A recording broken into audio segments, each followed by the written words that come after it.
অবশেষে একেবারে খসে পড়ল পাকিস্তানের মিথ্যের মুখোশ। পর্দা ফাঁস হলো পেহেলগাঁওয়ে পাক যোগে। হামলাকারী জঙ্গিদের মধ্যে ছিল পাক সেনার প্রাক্তন কমান্ডো হাসিম মুসা। আজ একদিকে যেরকম কাশ্মীর জুড়ে বড় সড়ো অপারেশন করছে ভারতীয় সেনা, অন্যদিকে প্রধানমন্ত্রীর বাসভবনে হলো নিরাপত্তা সংক্রান্ত একের পর এক উচ্চ পর্যায়ের বৈঠক। সেই সমস্ত ডিটেলসে আসবো, কিন্তু তার আগে প্রথম প্রশ্ন। পাকিস্তানের প্রত্যক্ষ মদতেই পেহেলগাঁওয়ের গণহত্যা। পাক সেনার এলিট ফোর্সের কমান্ডো হাসিম মুসার নেতৃত্বেই হয় ২৬ জনের নৃশংস খুন। দেশ জুড়ে জোরালো হচ্ছে প্রত্যাঘাতের দাবি। পাকিস্তানকে কবে সমুচিত শিক্ষা দেবে ভারত? দ্বিতীয় প্রশ্ন। কঠোর জবাব দেওয়া হবে হামলার। প্রতিরক্ষা মন্ত্রী সিডিএস ৩ বাহিনীর প্রধানের সঙ্গে বৈঠকে বললেন প্রধানমন্ত্রী। কোথায়, কখন, কিভাবে প্রত্যাঘাত হবে? সেনাকে দেয়া হলো পূর্ণ স্বাধীনতা। একই দিনে দিল্লিতে স্বরাষ্ট্র সচিবের সঙ্গে বৈঠকে সমস্ত কেন্দ্রীয় বাহিনী ও এনএসজির কর্তারা। সামরিক পদক্ষেপ কি শুধু সময়ের অপেক্ষা? তৃতীয় প্রশ্ন। জঙ্গিদের ট্রেনিং দিত খোদ পাক সেনা। ধরা পড়ার পর স্বীকার করেছিল ২৬/১১ খুনি আজমাল কাসাব। আর এবার পাক সেনার প্রাক্তন কমান্ডো পেহেলগাঁওয়ে হামলার অন্যতম চক্রী। কখনো কাসাব, কখনো মুসা। পাকিস্তানের সেনার মদতে বছরের পর বছর চলা সন্ত্রাসের বীজদাঁত পাকাপাকিভাবে কি ভাঙতে পারবে ভারত? চতুর্থ প্রশ্ন। ভারতীয় সেনাবাহিনীর গতিবিধি জানতে নতুন ছক আইএসআই। অফিসারের নাম ব্যবহার করে সেনার কনভয়, ট্রেনের মুভমেন্ট জানার চেষ্টা। প্রকাশ্যে এলো চাঞ্চল্যকর অডিও টেপ। এই অনুষ্ঠানেই তা দেখাবো আপনাদের। ভারতের প্রত্যাঘাতের আঁচ পেতেই কি এই কৌশল, নাকি সেনার ওপর অন্য কোনো হামলার ষড়যন্ত্র? পঞ্চম প্রশ্ন। ওপরে জিপলাইন পর্যটক, নিচে জঙ্গিদের হামলা। পর্যটকের দেয়া সন্দেহজনক ভিডিও খতিয়ে দেখছে এনআইএ। জিপলাইন অপারেটর সহ প্রায় ১৫০ জন স্থানীয়কে জিজ্ঞাসাবাদ। স্থানীয়দের একাংশের মদত ছাড়া পাক জঙ্গিদের পক্ষে এত বড় হামলা চালানো কি আদৌ সম্ভব? তবে আজ শুরুতেই দেখাবো পেহেলগাঁও হামলায় পাকিস্তানের যোগাযোগ আজ একেবারে প্রকাশ্যে চলে এলো। দেখুন। হাসিম মুসা পাকিস্তান সেনাবাহিনীর স্পেশাল ফোর্সের প্যারা কমান্ডো।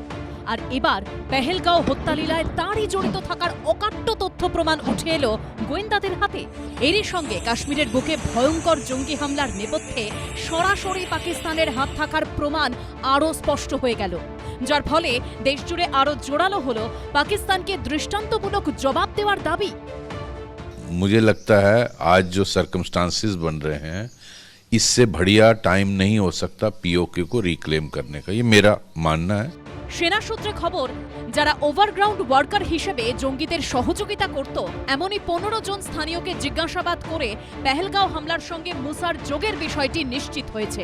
পাকিস্তানি সেনার স্পেশাল সার্ভিস গ্রুপের প্রাক্তন কমান্ডো মুসা পাকিস্তানি জঙ্গি সংগঠন লস্কর-ই তৈবার গুরুত্বপূর্ণ অপারেটর। কমান্ডো ট্রেনিং এর অভিজ্ঞতার সুবাদে তাকে পাকিস্তান থেকে পাঠানো হয় কাশ্মীরে। ২২ তারিখ বাইসারান উপত্যকার হামলায় সরাসরি জড়িত ছিল সে।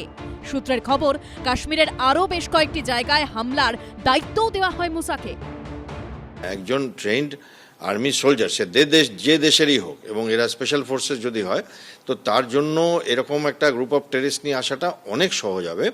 যে কোনো একটা নর্মাল যারা পাকিস্তান থেকে টেররিজমের জন্য আসে, বেশিরভাগ জেল খাটা আসামি বা এরকমদের ওরা বানায় আর কি এই সুইসাইডের স্কোয়াডগুলো। আপনি যদি দেখেন, এরা তাড়াহুড়োতে ছিল না।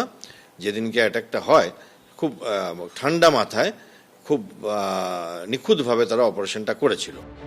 গত বছর অক্টোবরে গন্দেরবালে জঙ্গি হামলার ঘটনাতেও জড়িত ছিল হাসিম মুসা, যে হামলায় ৬ পরিযায়ী শ্রমিক এবং এক চিকিৎসকের মৃত্যু হয়েছিল। ওই বছরই বারামুলায় আরও একটি জঙ্গি হামলা হয়। সেই হামলায় ২ সেনা জওয়ান ও সেনারই ২ পোর্টার নিহত হন। সেই ঘটনাতেও মুসার জড়িত থাকার প্রমাণ মিলেছে বলে সূত্রের খবর। জম্মুর রাজৌরিতে যে জঙ্গিরা সীমান্ত পেরিয়ে পাকিস্তান থেকে ভারতে ঢুকেছিল, তাদের মধ্যে মুসা ছিল কিনা খতিয়ে দেখছেন তদন্তকারীরা। আপাতত সে অধরা। তার খোঁজে উপত্যকা জুড়ে অভিযান চালাচ্ছে সেনাবাহিনী, আধা সেনা ও জম্মু কাশ্মীর পুলিশ।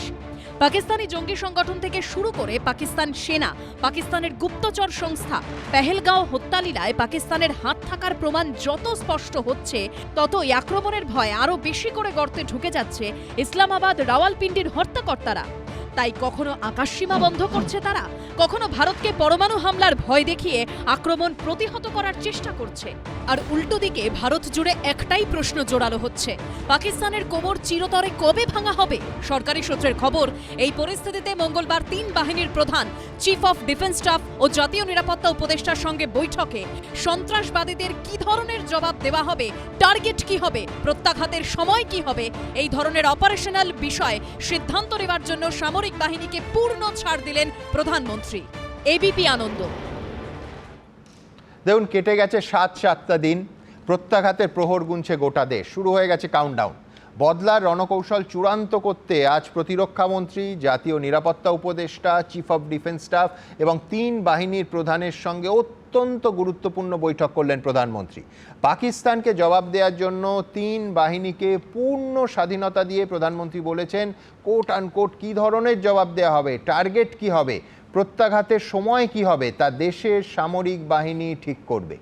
এই পরিস্থিতিতে কাল ফের বৈঠকে বসছে জাতীয় নিরাপত্তা সংক্রান্ত সর্বোচ্চ নীতি নির্ধারক সংস্থা ক্যাবিনেট কমিটি অন সিকিউরিটি। আসমুদ্র হিমাচল এখন চাইছে দশকের পর দশক ধরে বারবার ভারতকে রক্তাক্ত করে আসা পাকিস্তানকে উচিত শিক্ষা দিক ভারত, মূলে আঘাত করা হোক ওই সীমান্ত পারের সন্ত্রাসের। আর সেই সংক্রান্ত সব থেকে বড় খবর দিয়ে খুলব যে আর কিন্তু কোনো সংশয় নয়, সন্দেহ নয়, জল্পনা নয়, অভিযোগও নয়। তার কারণ পেহেলগাঁওয়ে গণহত্যা হাসিম মুসার নেতৃত্বে চলেছে। পাকিস্তান সেনাবাহিনীর অত্যন্ত এলিট ফোর্স স্পেশাল সার্ভিস গ্রুপের প্যারা কমান্ডো, এই প্যারা কমান্ডো তার নেতৃত্বে অর্থাৎ পাক সেনার হয়তো একেবারে স্পষ্ট নির্দেশে এই ঘটনা ঘটিয়েছে। অর্থাৎ পাক যোগ আর কিন্তু সন্দেহ সংশয়ের জায়গায় থাকলো না, একেবারে স্পষ্ট হয়ে গেল যে পাকিস্তানি ঘটিয়েছে এই নরমেধ যোগ্য। ঠিক এই জায়গা থেকে ব্রিগেডিয়ার আশিস দত্তর বিশ্লেষণে আসবে। নমস্কার। আজ থেকে কিছুদিন আগে আমি এই ফোরামে দাঁড়িয়ে বলেছিলাম যে আমাদের সমস্ত এফর্ট হওয়া উচিত for war by other means. সেটা একটা অ্যাটেম্প্ট করা হয়েছিল, কিন্তু পসিবলি এই কারণে যে আমাদেরও সময় দরকার ফর প্রিপারেশন, সেই কারণে সেটা আর এফেক্টিভ হয়নি।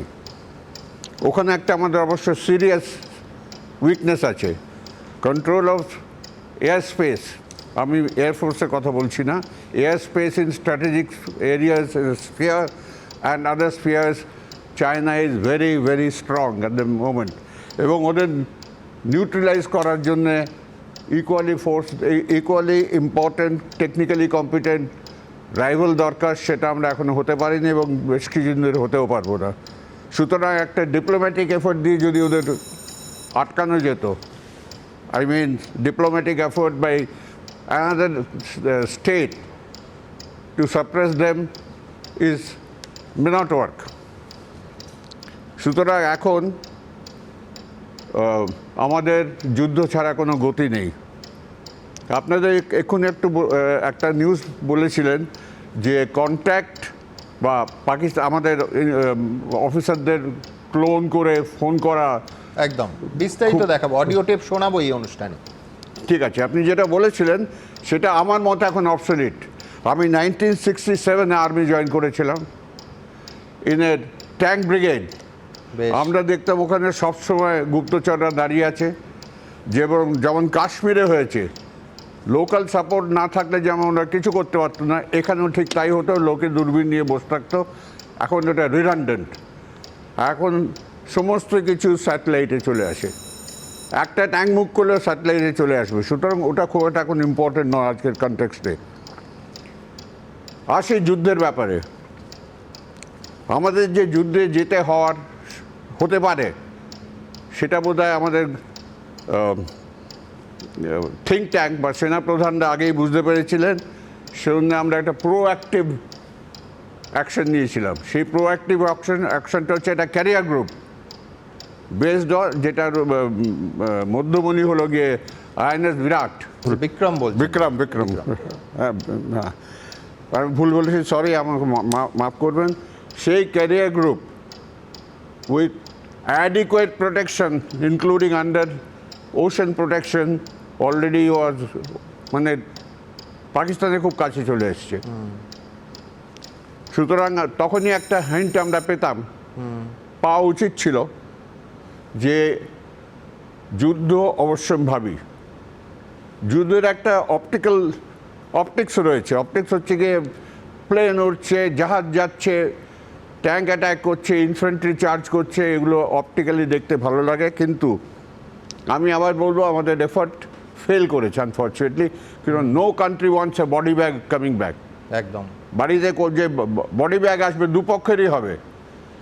আমার 91 কার্গিল কাণ্ডের এক্সপিরিয়েন্স, যে ওদের স্টেট অ্যাক্টররা যারা নর্দার্ন লাইট ইনফ্যান্ট্রি ইউনিফর্ম ছেড়ে সাদা পোশাকে এসেছিল, তাদের বডি তখনকার জেনারেল মুশারফ অ্যাকসেপ্টই করতে চাননি, ওদের ওখানে ফেলে রেখে গেছিল। ইন্ডিয়ান আর্ম ফোর্সেস ওদের পূর্ণ সৈন্য মর্যাদা দিয়ে ওদের মৌলবি আনিয়ে ওদের বেরি করেছে। সেটা কিন্তু পাকিস্তানের সাইকিতে রয়েছে, ওরা কতটা উইলিং হবে।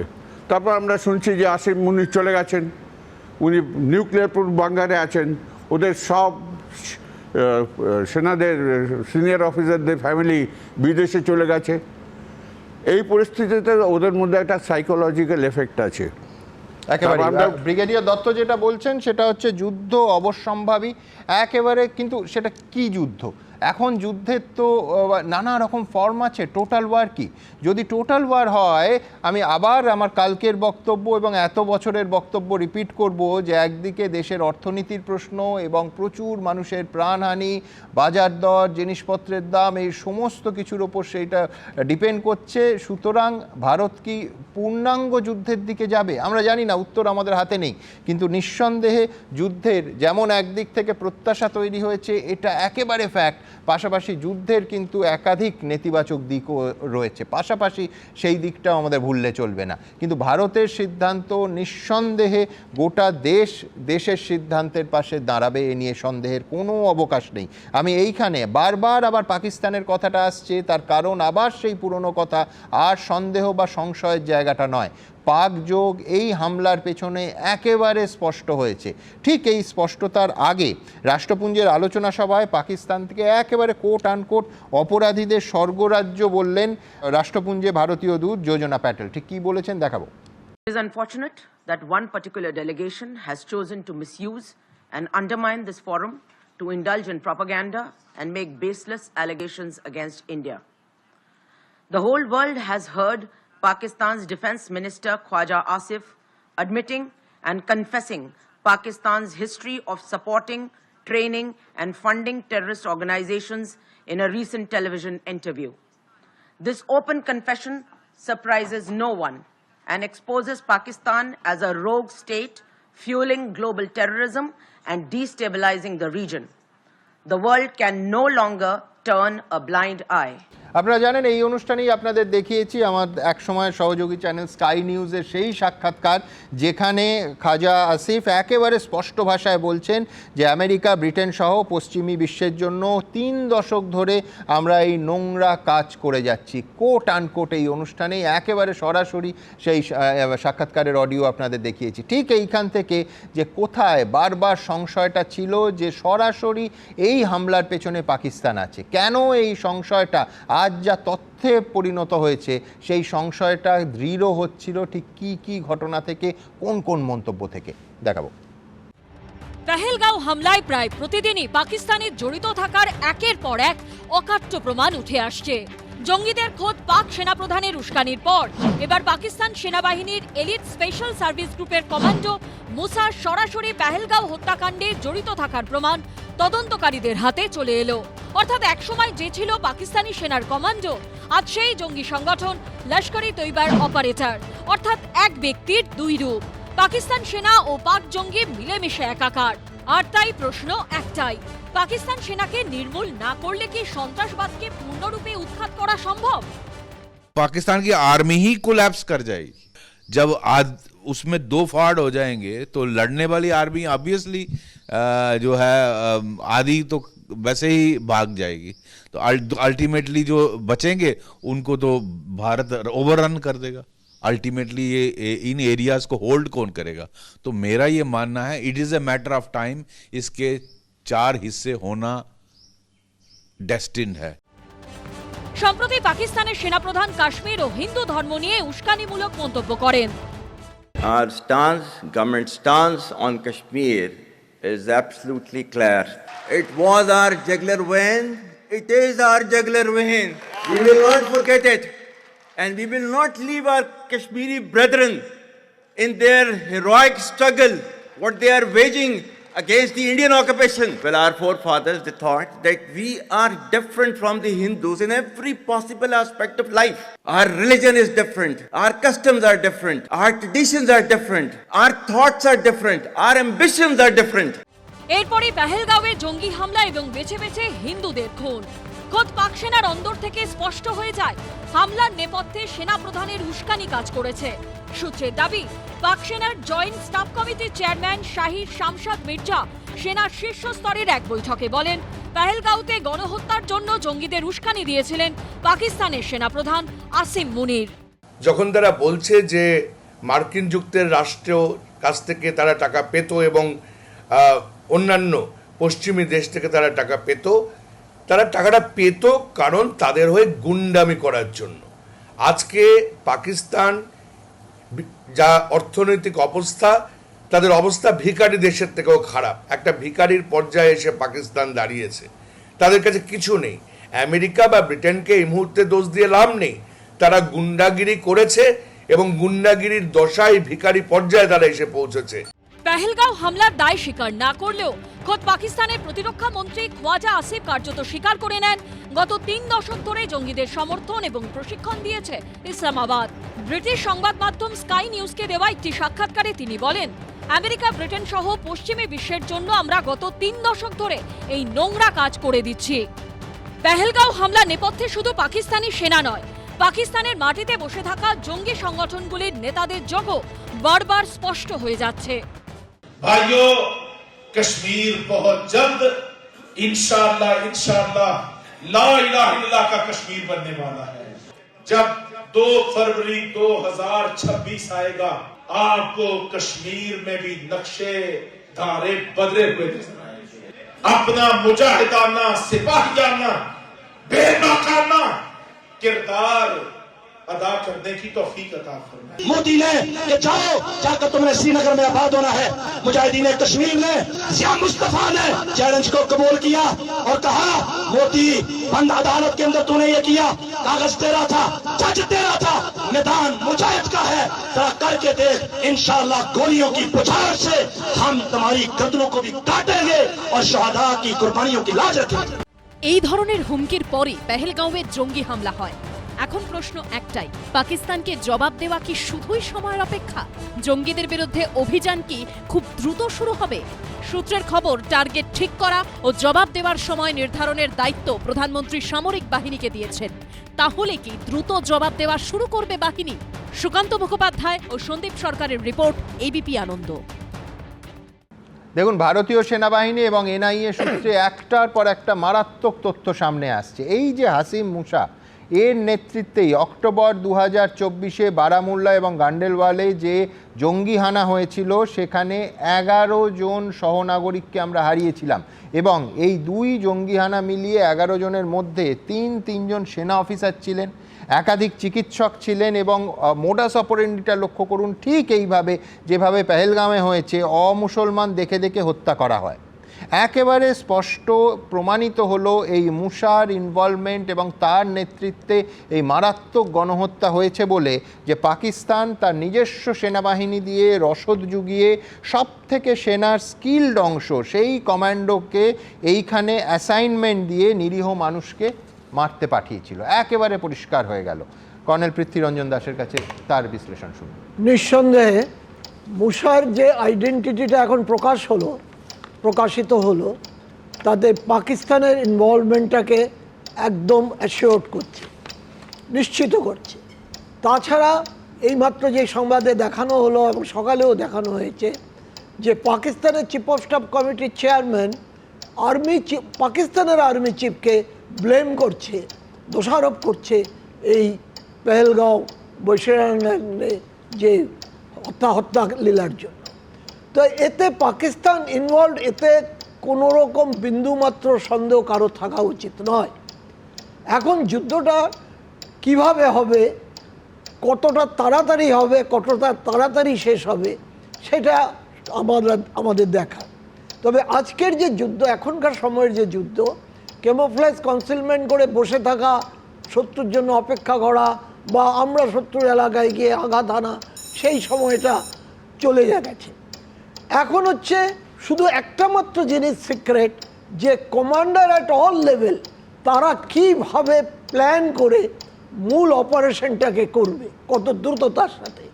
তো সেই ব্যাপারে আমাদের সেনাবাহিনীর যারা সেনানায়ক, যেসব অফিসার বা জেসিও বা সিনিয়র অফিসাররা আছে, তারা এই ব্যাপারে দক্ষ। আমার মনে আছে যে অপরাক্রমে আমরা যখন আর্টিলারির সিওর ডিউটি করছি, আমাদের ফায়ার প্ল্যান আগে যেরকম টাইপ করা হতো, লেখা হতো, কিচ্ছু না, এগুলি হাতের কাগজে লিখে কমান্ডারের অফিসে বসে সমস্ত রকম ফায়ার প্ল্যান হাতে লিখে ওনার সিল করা খামে সিন্ধুকে জমা হতো। তো সেই দিক থেকে ভারতীয় সেনাবাহিনী ট্রেন্ড, তারা নিজের হাতে প্রয়োজনে অপারেশনটাকে চালাতে পারবে তাদের লেভেলে। এখন প্রশ্ন হচ্ছে যে সেনাবাহিনীর হাতে প্রধানমন্ত্রী ঘোষণা করে দিয়েছে যে আপনাদের দায়িত্ব যে আপনারা কোনভাবে অপারেশনটা করবে। এইটা একটা খুব ভালো জিনিস। সেইখানে অপারেশনটার ফ্লেক্সিবিলিটি থাকবে এবং নিশ্চয়ই কমান্ড অ্যান্ড কন্ট্রোল আর্মি চিফের হাতে থাকবে বা সিডিএস এর কাছেও থাকবে। কর্নেল দাস, এইখানে আমি বাড়তি সময় আপনাকে দেব, যেহেতু উনি এত গুরুত্বপূর্ণ একটা বৈঠকের কথা বললেন, আমি একটু ফ্ল্যাশব্যাকে যাব। সেটা হচ্ছে 2016-র 18ই সেপ্টেম্বর উড়ি অ্যাটাক হয়েছিল। তারপর 28শে সেপ্টেম্বর আমরা সার্জিক্যাল স্ট্রাইক করি। এই সার্জিক্যাল স্ট্রাইকের আগে বারবার গত সপ্তাহে আলোচনা করছিলাম ভারতবর্ষের প্রাক্তন বায়ুসেনা প্রধান অরূপ রাহার সঙ্গে, যে তারপর সেই সার্জিক্যাল স্ট্রাইকের আগে কিন্তু হুবহু আজকে যেরকম হয়েছে সেই রকম একটা বৈঠক হয়। তখন প্রধানমন্ত্রী নরেন্দ্র মোদী, অজিত দোভাল ছিলেন, তৎকালীন প্রতিরক্ষামন্ত্রী মনোহর পারিক্কর ছিলেন, অরূপ রাহা ছিলেন বায়ুসেনা প্রধান এবং বাকি দুই সেনার প্রধান ছিলেন। এবং সেখানেও ঠিক এক ভাষায় ভারতের প্রধানমন্ত্রী বলেছিলেন যে প্রত্যাঘাত কোথায় হবে, কখন হবে, কিভাবে হবে, টার্গেট কি করা হবে, সেই সিদ্ধান্ত নিতে সেনাবাহিনীকে, দেশের সেনাবাহিনীকে পূর্ণ স্বাধীনতা দেয়া হচ্ছে। অর্থাৎ আমি কর্নেল দাসের কাছে আসবো যে এই দুটো মিটিং যদি আমরা পাশাপাশি রাখি, আজকের এই মিটিং এবং 2016 সালের সার্জিক্যাল স্ট্রাইকের আগে মিটিং, এ তো মানে একেবারে হুবহু, মানে পিটিআই টেকের ভাষায় বললে হুবহু মিলে যাচ্ছে। কতটা তাৎপর্যপূর্ণ? এটা অত্যন্ত তাৎপর্যপূর্ণ, কারণ কার্গিল অপারেশনের সময় প্রধানমন্ত্রী যে ছিলেন উনি একটা নিষিদ্ধ করেছিলেন যে আর্মি চেয়েছিল দুপাশ দিয়ে গিয়ে পাকিস্তানে ঢুকে তাদের কমিউনিকেশন লাইন কেটে দিয়ে পাহাড়ের উপর থেকে শত্রু সৈন্যকে নামিয়ে এনে খতম করা, কিন্তু তদানীন্তন প্রধানমন্ত্রী সেটা করতে দেননি। তিনি বলেছে তাহলে ফুল ফ্লেজেড ওয়ার হবে, তোমরা মাউন্টেনের সামনের দিক থেকে অ্যাটাক করো, নিজেদের জমির থেকে অ্যাটাক করো।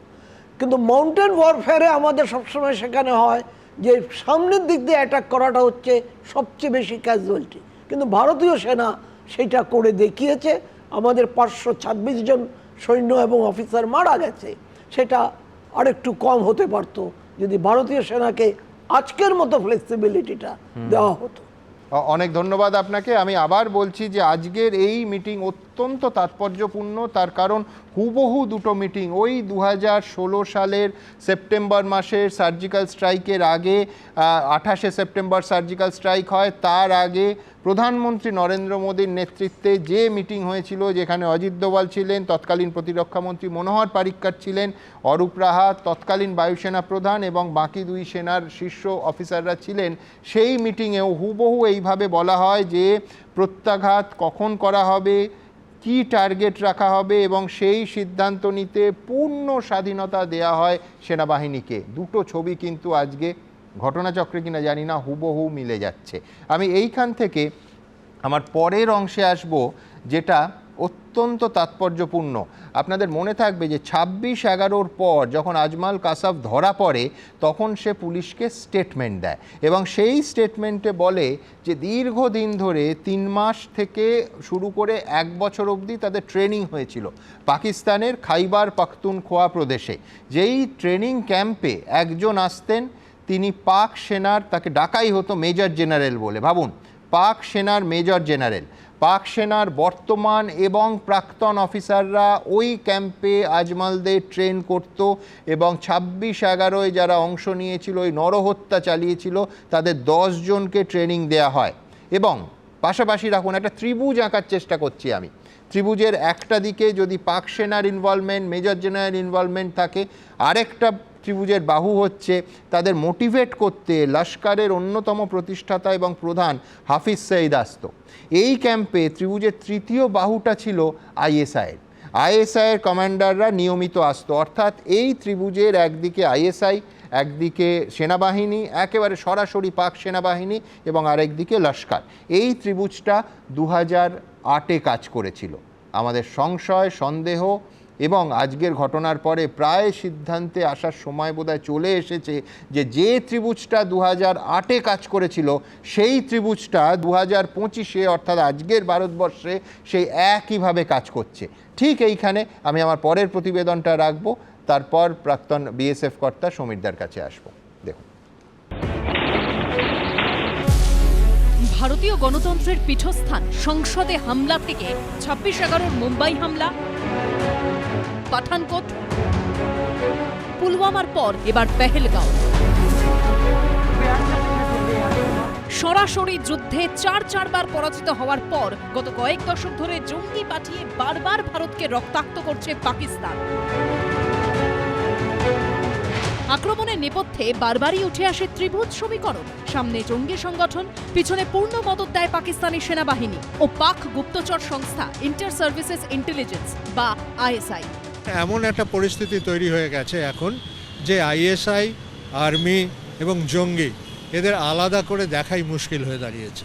এদের প্রত্যেকের মধ্যেই একটা যোগাযোগ আছে এবং একত্রে তারা কাজটা করে বলেই সাধারণভাবে আমরা যেটা দেখতে পাই যে কোনো রকম সন্ত্রাসবাদী ঘটনা ঘটলে তার পেছনে যেরকম আর্মির একটা বা সেনাবাহিনীর একটা ছাপ থেকে যায়, সেরকম আইএসআই চিরকালই এই সমস্ত পরিকল্পনার মধ্যে জড়িত থাকে। 1999 কান্দাহারে ইন্ডিয়ান এয়ারলাইন্সের IC-814 বিমান অপহরণের নেপথ্যে ছিল পাক জঙ্গি সংগঠন হরকত উল মুজাহিদিন। পিছনে ছিল পাক সেনা ও পাক গুপ্তচর সংস্থা আইএসআই। 2001 সালে সংসদে হামলা চালায় আরেক পাকিস্তানি জঙ্গি সংগঠন জৈশ-ই-মোহাম্মদ। এক্ষেত্রেও পাক সেনা ও আইএসআই পূর্ণ সহযোগিতা করে বলেই পরে তদন্তে উঠে আসে। 2008 সালে মুম্বাই হামলার নেপথ্যে ছিল পাক জঙ্গি সংগঠন লস্কর-ই-তৈবা। পাকিস্তান থেকে হামলা চালাতে এসে মুম্বাই পুলিশের হাতে ধরা পড়ে যায় আজমাল কাসাব। তাকে জেরা করে যে তথ্য উঠে আসে তাতে বেআব্রু হয়ে যায় পাকিস্তান। কাসাব নিজেই স্বীকার করে 1 বছর ধরে পাকিস্তানের মাটিতে তাদের প্রশিক্ষণ হয়েছিল। সেই প্রশিক্ষণ শিবিরে পাক সেনাবাহিনীর প্রাক্তন মেজর জেনারেল থেকে পাক সেনাবাহিনীর বর্তমান অফিসাররা এসে প্রশিক্ষণ দিতেন। এরপর পাঠানকোটে হামলা, উরিতে হামলা এবং পুলওয়ামা কাণ্ডেও জড়িত ছিল সেই জৈশ-ই-মোহাম্মদ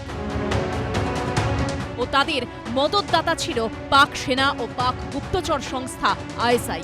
জঙ্গি সংগঠনগুলিকে টাকা থেকে অস্ত্র সবকিছু দিতে তারা প্রস্তুত থাকে, কারণ তাদের একটাই লক্ষ্য, ভারতকে ক্ষতবিক্ষত করা।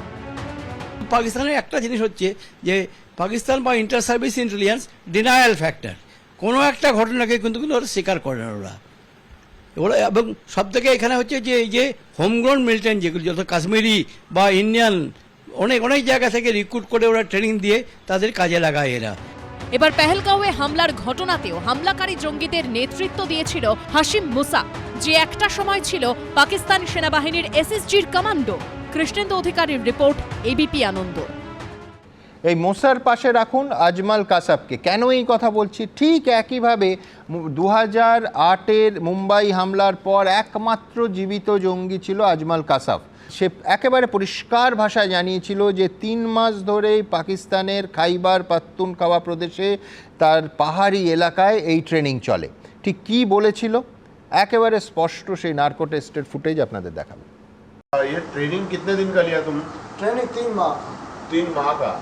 ये ट्रेनिंग में कब ये ट्रेनिंग शुरुआत कौन से महीने में हुआ था? याद नहीं, बर्फ पड़ रहा था। बर्फ पड़ रहा था, यानी कि 1 साल पहले जनवरी का, जनवरी या दिसंबर था। अच्छा, बेनजीर कब मारे? हाँ हाँ हाँ, वहाँ तब बेनजीर मेरा तब तुम किधर गया था? उधर फिर था मैं।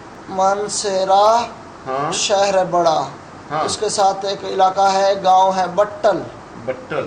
हाँ उधर पहाड़ों में। পাকিস্তানের অ্যাসাইনমেন্ট কেন বলছি, তার কারণ হচ্ছে একেবারে স্পষ্ট করে টার্গেট ফিক্স করে দেওয়া হয়েছিল। এই যে নার্কো টেস্ট, এতেই আজমল কাসাব বলেছিল যে রীতিমতো সিডি দেখিয়ে কোথায় কোথায় তাদের হামলা করতে হবে, এটা স্পষ্ট তাদের সিডি দেখিয়ে জায়গা চিনিয়ে অর্থাৎ লোকেশনের স্পষ্ট ধারণা দিয়ে তাদের অ্যাসাইনমেন্ট দেওয়া হয়েছিল। কি বলেছিল কাসাব দেখুন। इधर का शहर का सीढ़ी दिखाया पूरा घूम के, अच्छा, पूरा घूम के सीढ़ी दिखाया। और क्या क्या उसमें था? हाँ क्या क्या उसमें दिखाया था? उसमें दिखाया तो कि ये जो VTS ना, हाँ, ये दिखाया था। वीटी और हाँ ये दिखाया था बस। वीटी के साथ और क्या दिखाया था? ये रोड है, हम्म, जो रोड जाता है ना आजाद मैदान की तरफ से, जिस तरफ से हमने जाना था ना, हाँ, वो रोड, आजाद मैदान और रोड वो रोड लगता है, हाँ साथ में आजाद मैदान है हाँ और ऐसी जगह। तो हमने उधर से आगे जाना था, हाँ। रोड से गुजर के। बस उस रोड के बारे में ताज विलिंगटन न्यूज़ है कोई, हाँ, ताज विलिंगटन न्यूज़ है कोई, ताज हाँ होटल, हाँ हाँ। हाँ, तो उसने कहा वो भी रास्ते में आएगा। অর্থাৎ ভিক্টোরিয়া টার্মিনাস কোথায়, কিভাবে ভিটিতে যেতে হবে, কিভাবে সাধারণ মানুষকে এইভাবে গণহত্যার শিকার করে খুন করতে হবে অসহায় নিরস্ত্র সাধারণ মানুষকে, তার একেবারে ট্রেনিং চলেছিল। আবার বলছি, ত্রিভুজটা কল্পনা করুন।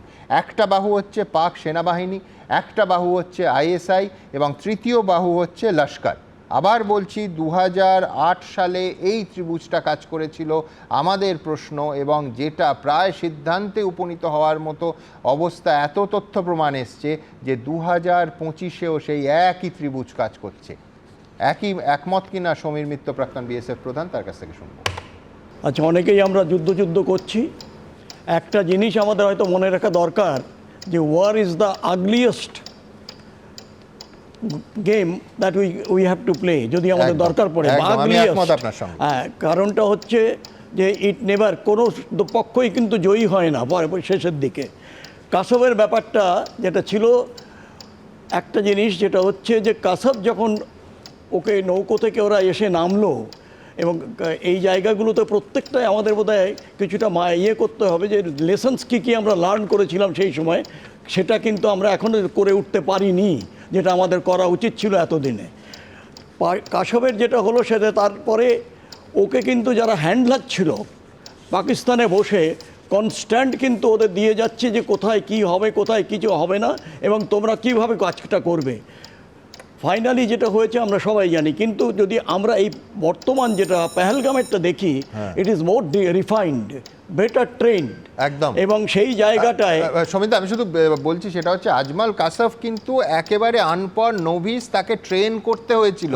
আর এটা হচ্ছে পাকিস্তানের ফোর্সের, সেনাবাহিনীর এলিটেস্ট যে টুকরি, এলিটেস্ট যে ক্লাস, তার একজন ট্রেন্ড কমান্ডো। তাকে এই শব্দবন্ধ ভারতীয় ইন্টেলিজেন্স এবং NIA সূত্রে পাচ্ছি যে তাকে লোন দেয়া হয়েছিল, তাকে ধার দেয়া হয়েছে লস্করকে নাশকতা করার জন্য, অর্থাৎ আকাশ পাতাল। একদম, আমি সেটাই বলছি যে তার মানে কি এই গ্রেডেশনটা ধীরে ধীরে কিন্তু ওপরের দিকে যাচ্ছে আমাদের ফিগারটা।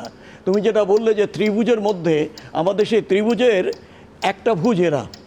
এবং আমি যদি তো মনে থাকে, যারা আমার বলার যখন সুযোগ হয়েছে, আমি একটা কথাই বলেছি যে এদের মধ্যে পাকিস্তানি থাকবে এবং হোমগ্রোন মিলিটেন্টস থাকবে, এবং 2 আর দ্য হোমগ্রোন মিলিটেন্টস, যাদের বলা হচ্ছে যে প্রবাবলি তারা ডোডা কিংবা ভদ্রোয়া এরিয়ার।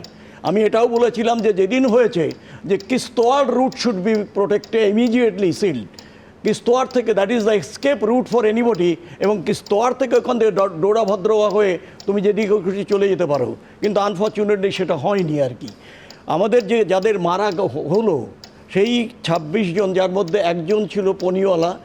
আমাদের কিন্তু যেটা মনে হচ্ছে যে কি নৃশংস হলে, কি ধরনের তাদের এই মানে নরসংহারের ট্রেনিং দিলে তারপরে কিন্তু এই জিনিসগুলোর হাসতে হাসতে করতে পারে। আর যারা মানুষ তারা কিন্তু করতে পারে না, সে পাকিস্তানেরই হোক, ইন্ডিয়ার হোক আর শ্রীলঙ্কার হোক। আমার জায়গাটা এখানে আসছে যে এই যেটা তুমি একবার তুললে যে 2024-এ উড়িতে যেটা, তারপরেও কিন্তু আমরা তাকে ধরতে পারলাম না। ঠিক, this shows that we are so complacent, we are overestimating our capability, not that we should accept the lapses, এবং সেটাকে আমরা যেন ইয়ে করতে পারি, রেকটিফাই করতে পারি। একদম আমি একমত। যে লোক যার নেতৃত্বে 24-এ দুটো জঙ্গি হানা হলো, সেই লোকের নেতৃত্বে 25-এ জঙ্গি হানা হলো, আনফরচুনেট। এবং নট অনলি দ্যাট, আজকে আমি তোমায় বলছি, আমি একটু ক্যানভাসটা বড় করতে চাই। সেটা হচ্ছে this is the best season for infiltration, কেন বরফ গলতে আরম্ভ করেছে এবং একটা যুদ্ধ ভাব রয়েছে।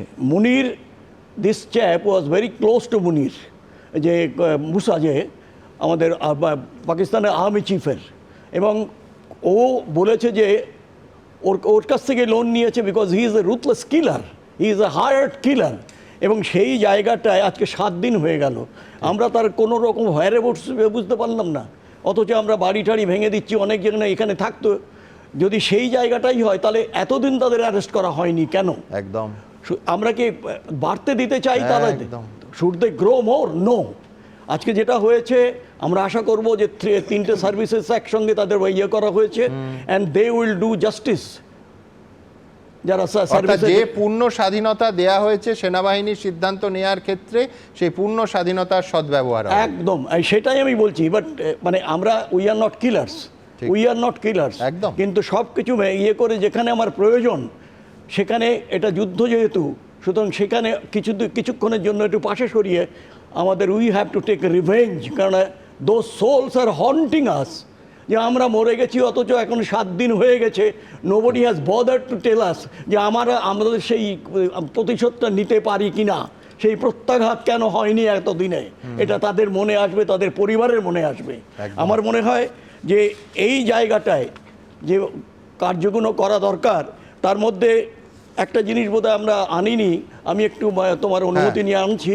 সেটা হচ্ছে যে এই যে এদের কিন্তু এন্টাইস করা হচ্ছিল, অ্যালিওরিং করা হচ্ছিল সাম অফিসার্স অ্যান্ড অল, সম্ভবত হানি ট্র্যাপিংয়ের চেষ্টা চলেছিল যে তাদের উইন ওভার করার জন্য, এবং যখন এগুলো হয়ে যায় দেন দে আর সাবজেক্টেড টু ব্ল্যাকমেলিং, এবং ফাইনালি হয় মরো নয় কোর্ট মার্শাল।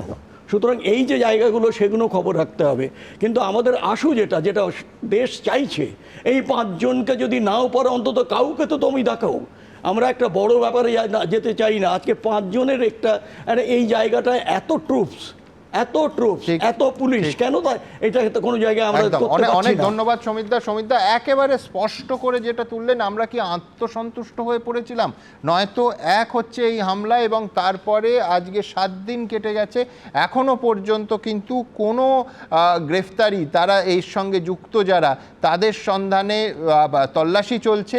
সরাসরি জম্মু কাশ্মীরে রয়েছেন আমার সহকর্মী, তার কাছে চলে যাব। সেখান থেকে এই মুহূর্তে বিরাট স্কেলে একটা মিলিটারি অপারেশন চলছে, সমস্ত ডিটেলস তুলে ধরবো। কিন্তু তার আগে দেখাবো যে অত্যন্ত গুরুত্বপূর্ণ বৈঠকের কথা সমিতদা বললেন। সেই বৈঠক একেবারে পরিষ্কার, আমি আবার বলবো যে এই বৈঠকে প্রধানমন্ত্রী নরেন্দ্র মোদী এই প্রত্যাঘাত কোথায় করা হবে, কখন করা হবে, কি টার্গেট থাকবে, সেই সিদ্ধান্ত নিতে আমাদের সেনাবাহিনীকে পূর্ণ স্বাধীনতা দিয়েছেন। আমি আবার বলছি, এত গুরুত্বপূর্ণ এই জন্য, তার কারণ 2016 সালে সার্জিক্যাল স্ট্রাইকের আগে ঠিক একই রকম একটা বৈঠকে এই শীর্ষ সেনাকর্তাদের এই পূর্ণ স্বাধীনতা দেয়া হয়েছিল। আমার পরের প্রতিবেদন।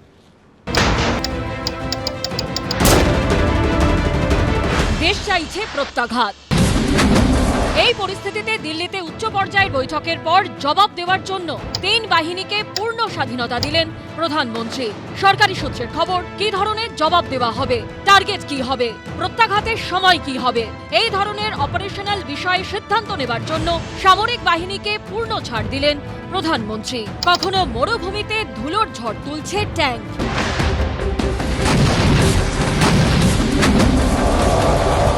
কখনো আরব সাগর থেকে ছোড়া ব্রহ্মসের গর্জন কাঁপিয়ে দিচ্ছে আকাশ।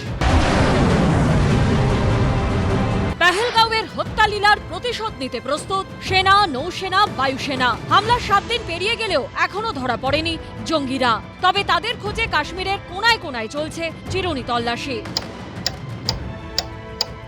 ঘন জঙ্গল থেকে দুর্গম পার্বত্য এলাকা তন্ন তন্ন করে খুঁজছে সেনা, আধা সেনা ও police.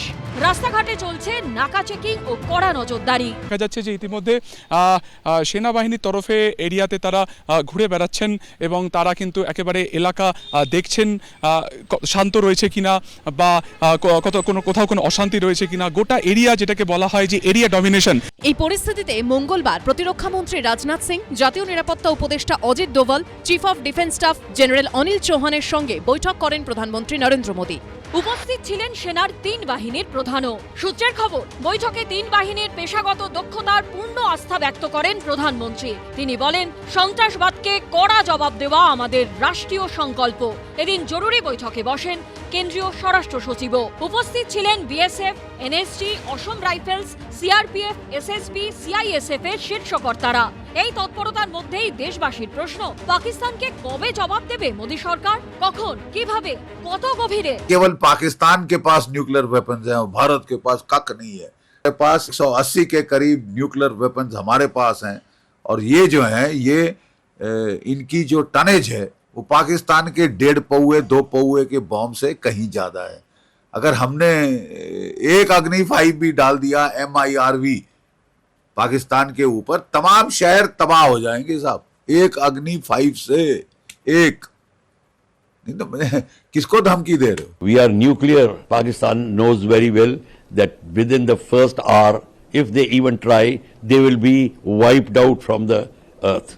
They'll no more be on the map of the world. সূত্রের খবর, বুধবার ফের বৈঠকে বসতে পারে সিসিএস অর্থাৎ নিরাপত্তা বিষয়ক ক্যাবিনেট কমিটি। পেহেলগাঁও হামলার পর এই নিয়ে দ্বিতীয়বার বৈঠকে বসবে তারা। বৈঠকে বসতে পারে সংসদ বিষয়ক ক্যাবিনেট কমিটি এবং প্রতিরক্ষা বিষয়ক ক্যাবিনেট কমিটি। সূত্রের খবর, বৈঠকগুলিতে থাকতে পারেন প্রধানমন্ত্রী। বিজেন্দ্র সিংহ ও সুকান্ত মুখোপাধ্যায়ের রিপোর্ট, এবিপি আনন্দ। দেখুন, এর পরে যে অত্যন্ত গুরুত্বপূর্ণ অংশটা আসতে চাইব, সেই অংশটা পেশ করতে যথেষ্ট মন খারাপের কারণ আছে। তার কারণ, যারা তদন্ত করছেন এনআইএ এবং সেনা, তাদের একটা বড় অংশের ধারণা যে বহু মানুষ সহায়ক হয়ে তাদের ইনভলভ ছিল এই নারকীয় গণহত্যার সঙ্গে। কারণ লোকাল হেল্প না পেলে এইরকম একটা স্মুথ অপারেশন করে 26টা নিরস্ত তরতাজা প্রাণ কেড়ে পাইন বনের মধ্যে হারিয়ে যেতে পারতো না এই জঙ্গিরা। পিওকে থেকে এলওসি পেরিয়ে 8 থেকে 12 ঘন্টায় ট্রেক করে এদিকে এসেছেন। অপেক্ষা করেছিলেন, তার কারণ সেই দিন বেশি লোক ওই উপত্যকায় যাননি, তার কারণ বৃষ্টি হচ্ছিল। বেশ কিছুটা অপেক্ষা করার পর সেখানে আস্তানা গেড়ে পরের দিন হত্যালীলা চালায়, এটা হচ্ছে সংশয়। আর এই জিনিস স্পষ্ট করে বলছি, স্থানীয় সাহায্য ছাড়া হতে পারে না। আপনাদের মনে থাকবে যে গতকাল একটা ভিডিও সামনে আসে, এই অনুষ্ঠানেই সেই ভিডিও দেখিয়েছিলাম। সেটা হচ্ছে জিপ লাইন যে রাইডটা আছে, সেই জিপ লাইনের ফুটেজ। সেইখানে স্টুডিওতে বারবার প্রশ্ন উঠেছিল যে পর্যটক রাইডটা চড়ছেন তার নাম হচ্ছে ঋষি ভাট। সেই ঋষি ভাট, তাঁর সংশয় ছিল, সেই সংশয় তিনি প্রকাশ্যে বলেছেন। সেই ভিত্তিতে এনআইএ তদন্ত শুরু করেছে। যেটা ধর্মীয় শব্দবন্ধ তিনি উল্লেখ করলেন আর ফায়ারিং শুরু হলো। এ দুটোর মধ্যে কি কোনো যোগ আছে? আজকে এই জিপ লাইন অপারেশন যিনি চালাচ্ছিলেন সেই যুবককে এনআইএ থানায় নিয়ে গিয়েই এখনও পর্যন্ত তার জিজ্ঞাসাবাদ চলছে। কিন্তু তার আগে আমি মূল প্রতিবেদনটা আপনাদের সামনে রাখবো, তারপর এই বিষয়ে আলোচনা করব এবং সরাসরি আমার সহকর্মী সুকান্ত মুখোপাধ্যায়ের সঙ্গে কথা বলবো। কিন্তু তার আগে প্রতিবেদন, জিপ লাইন।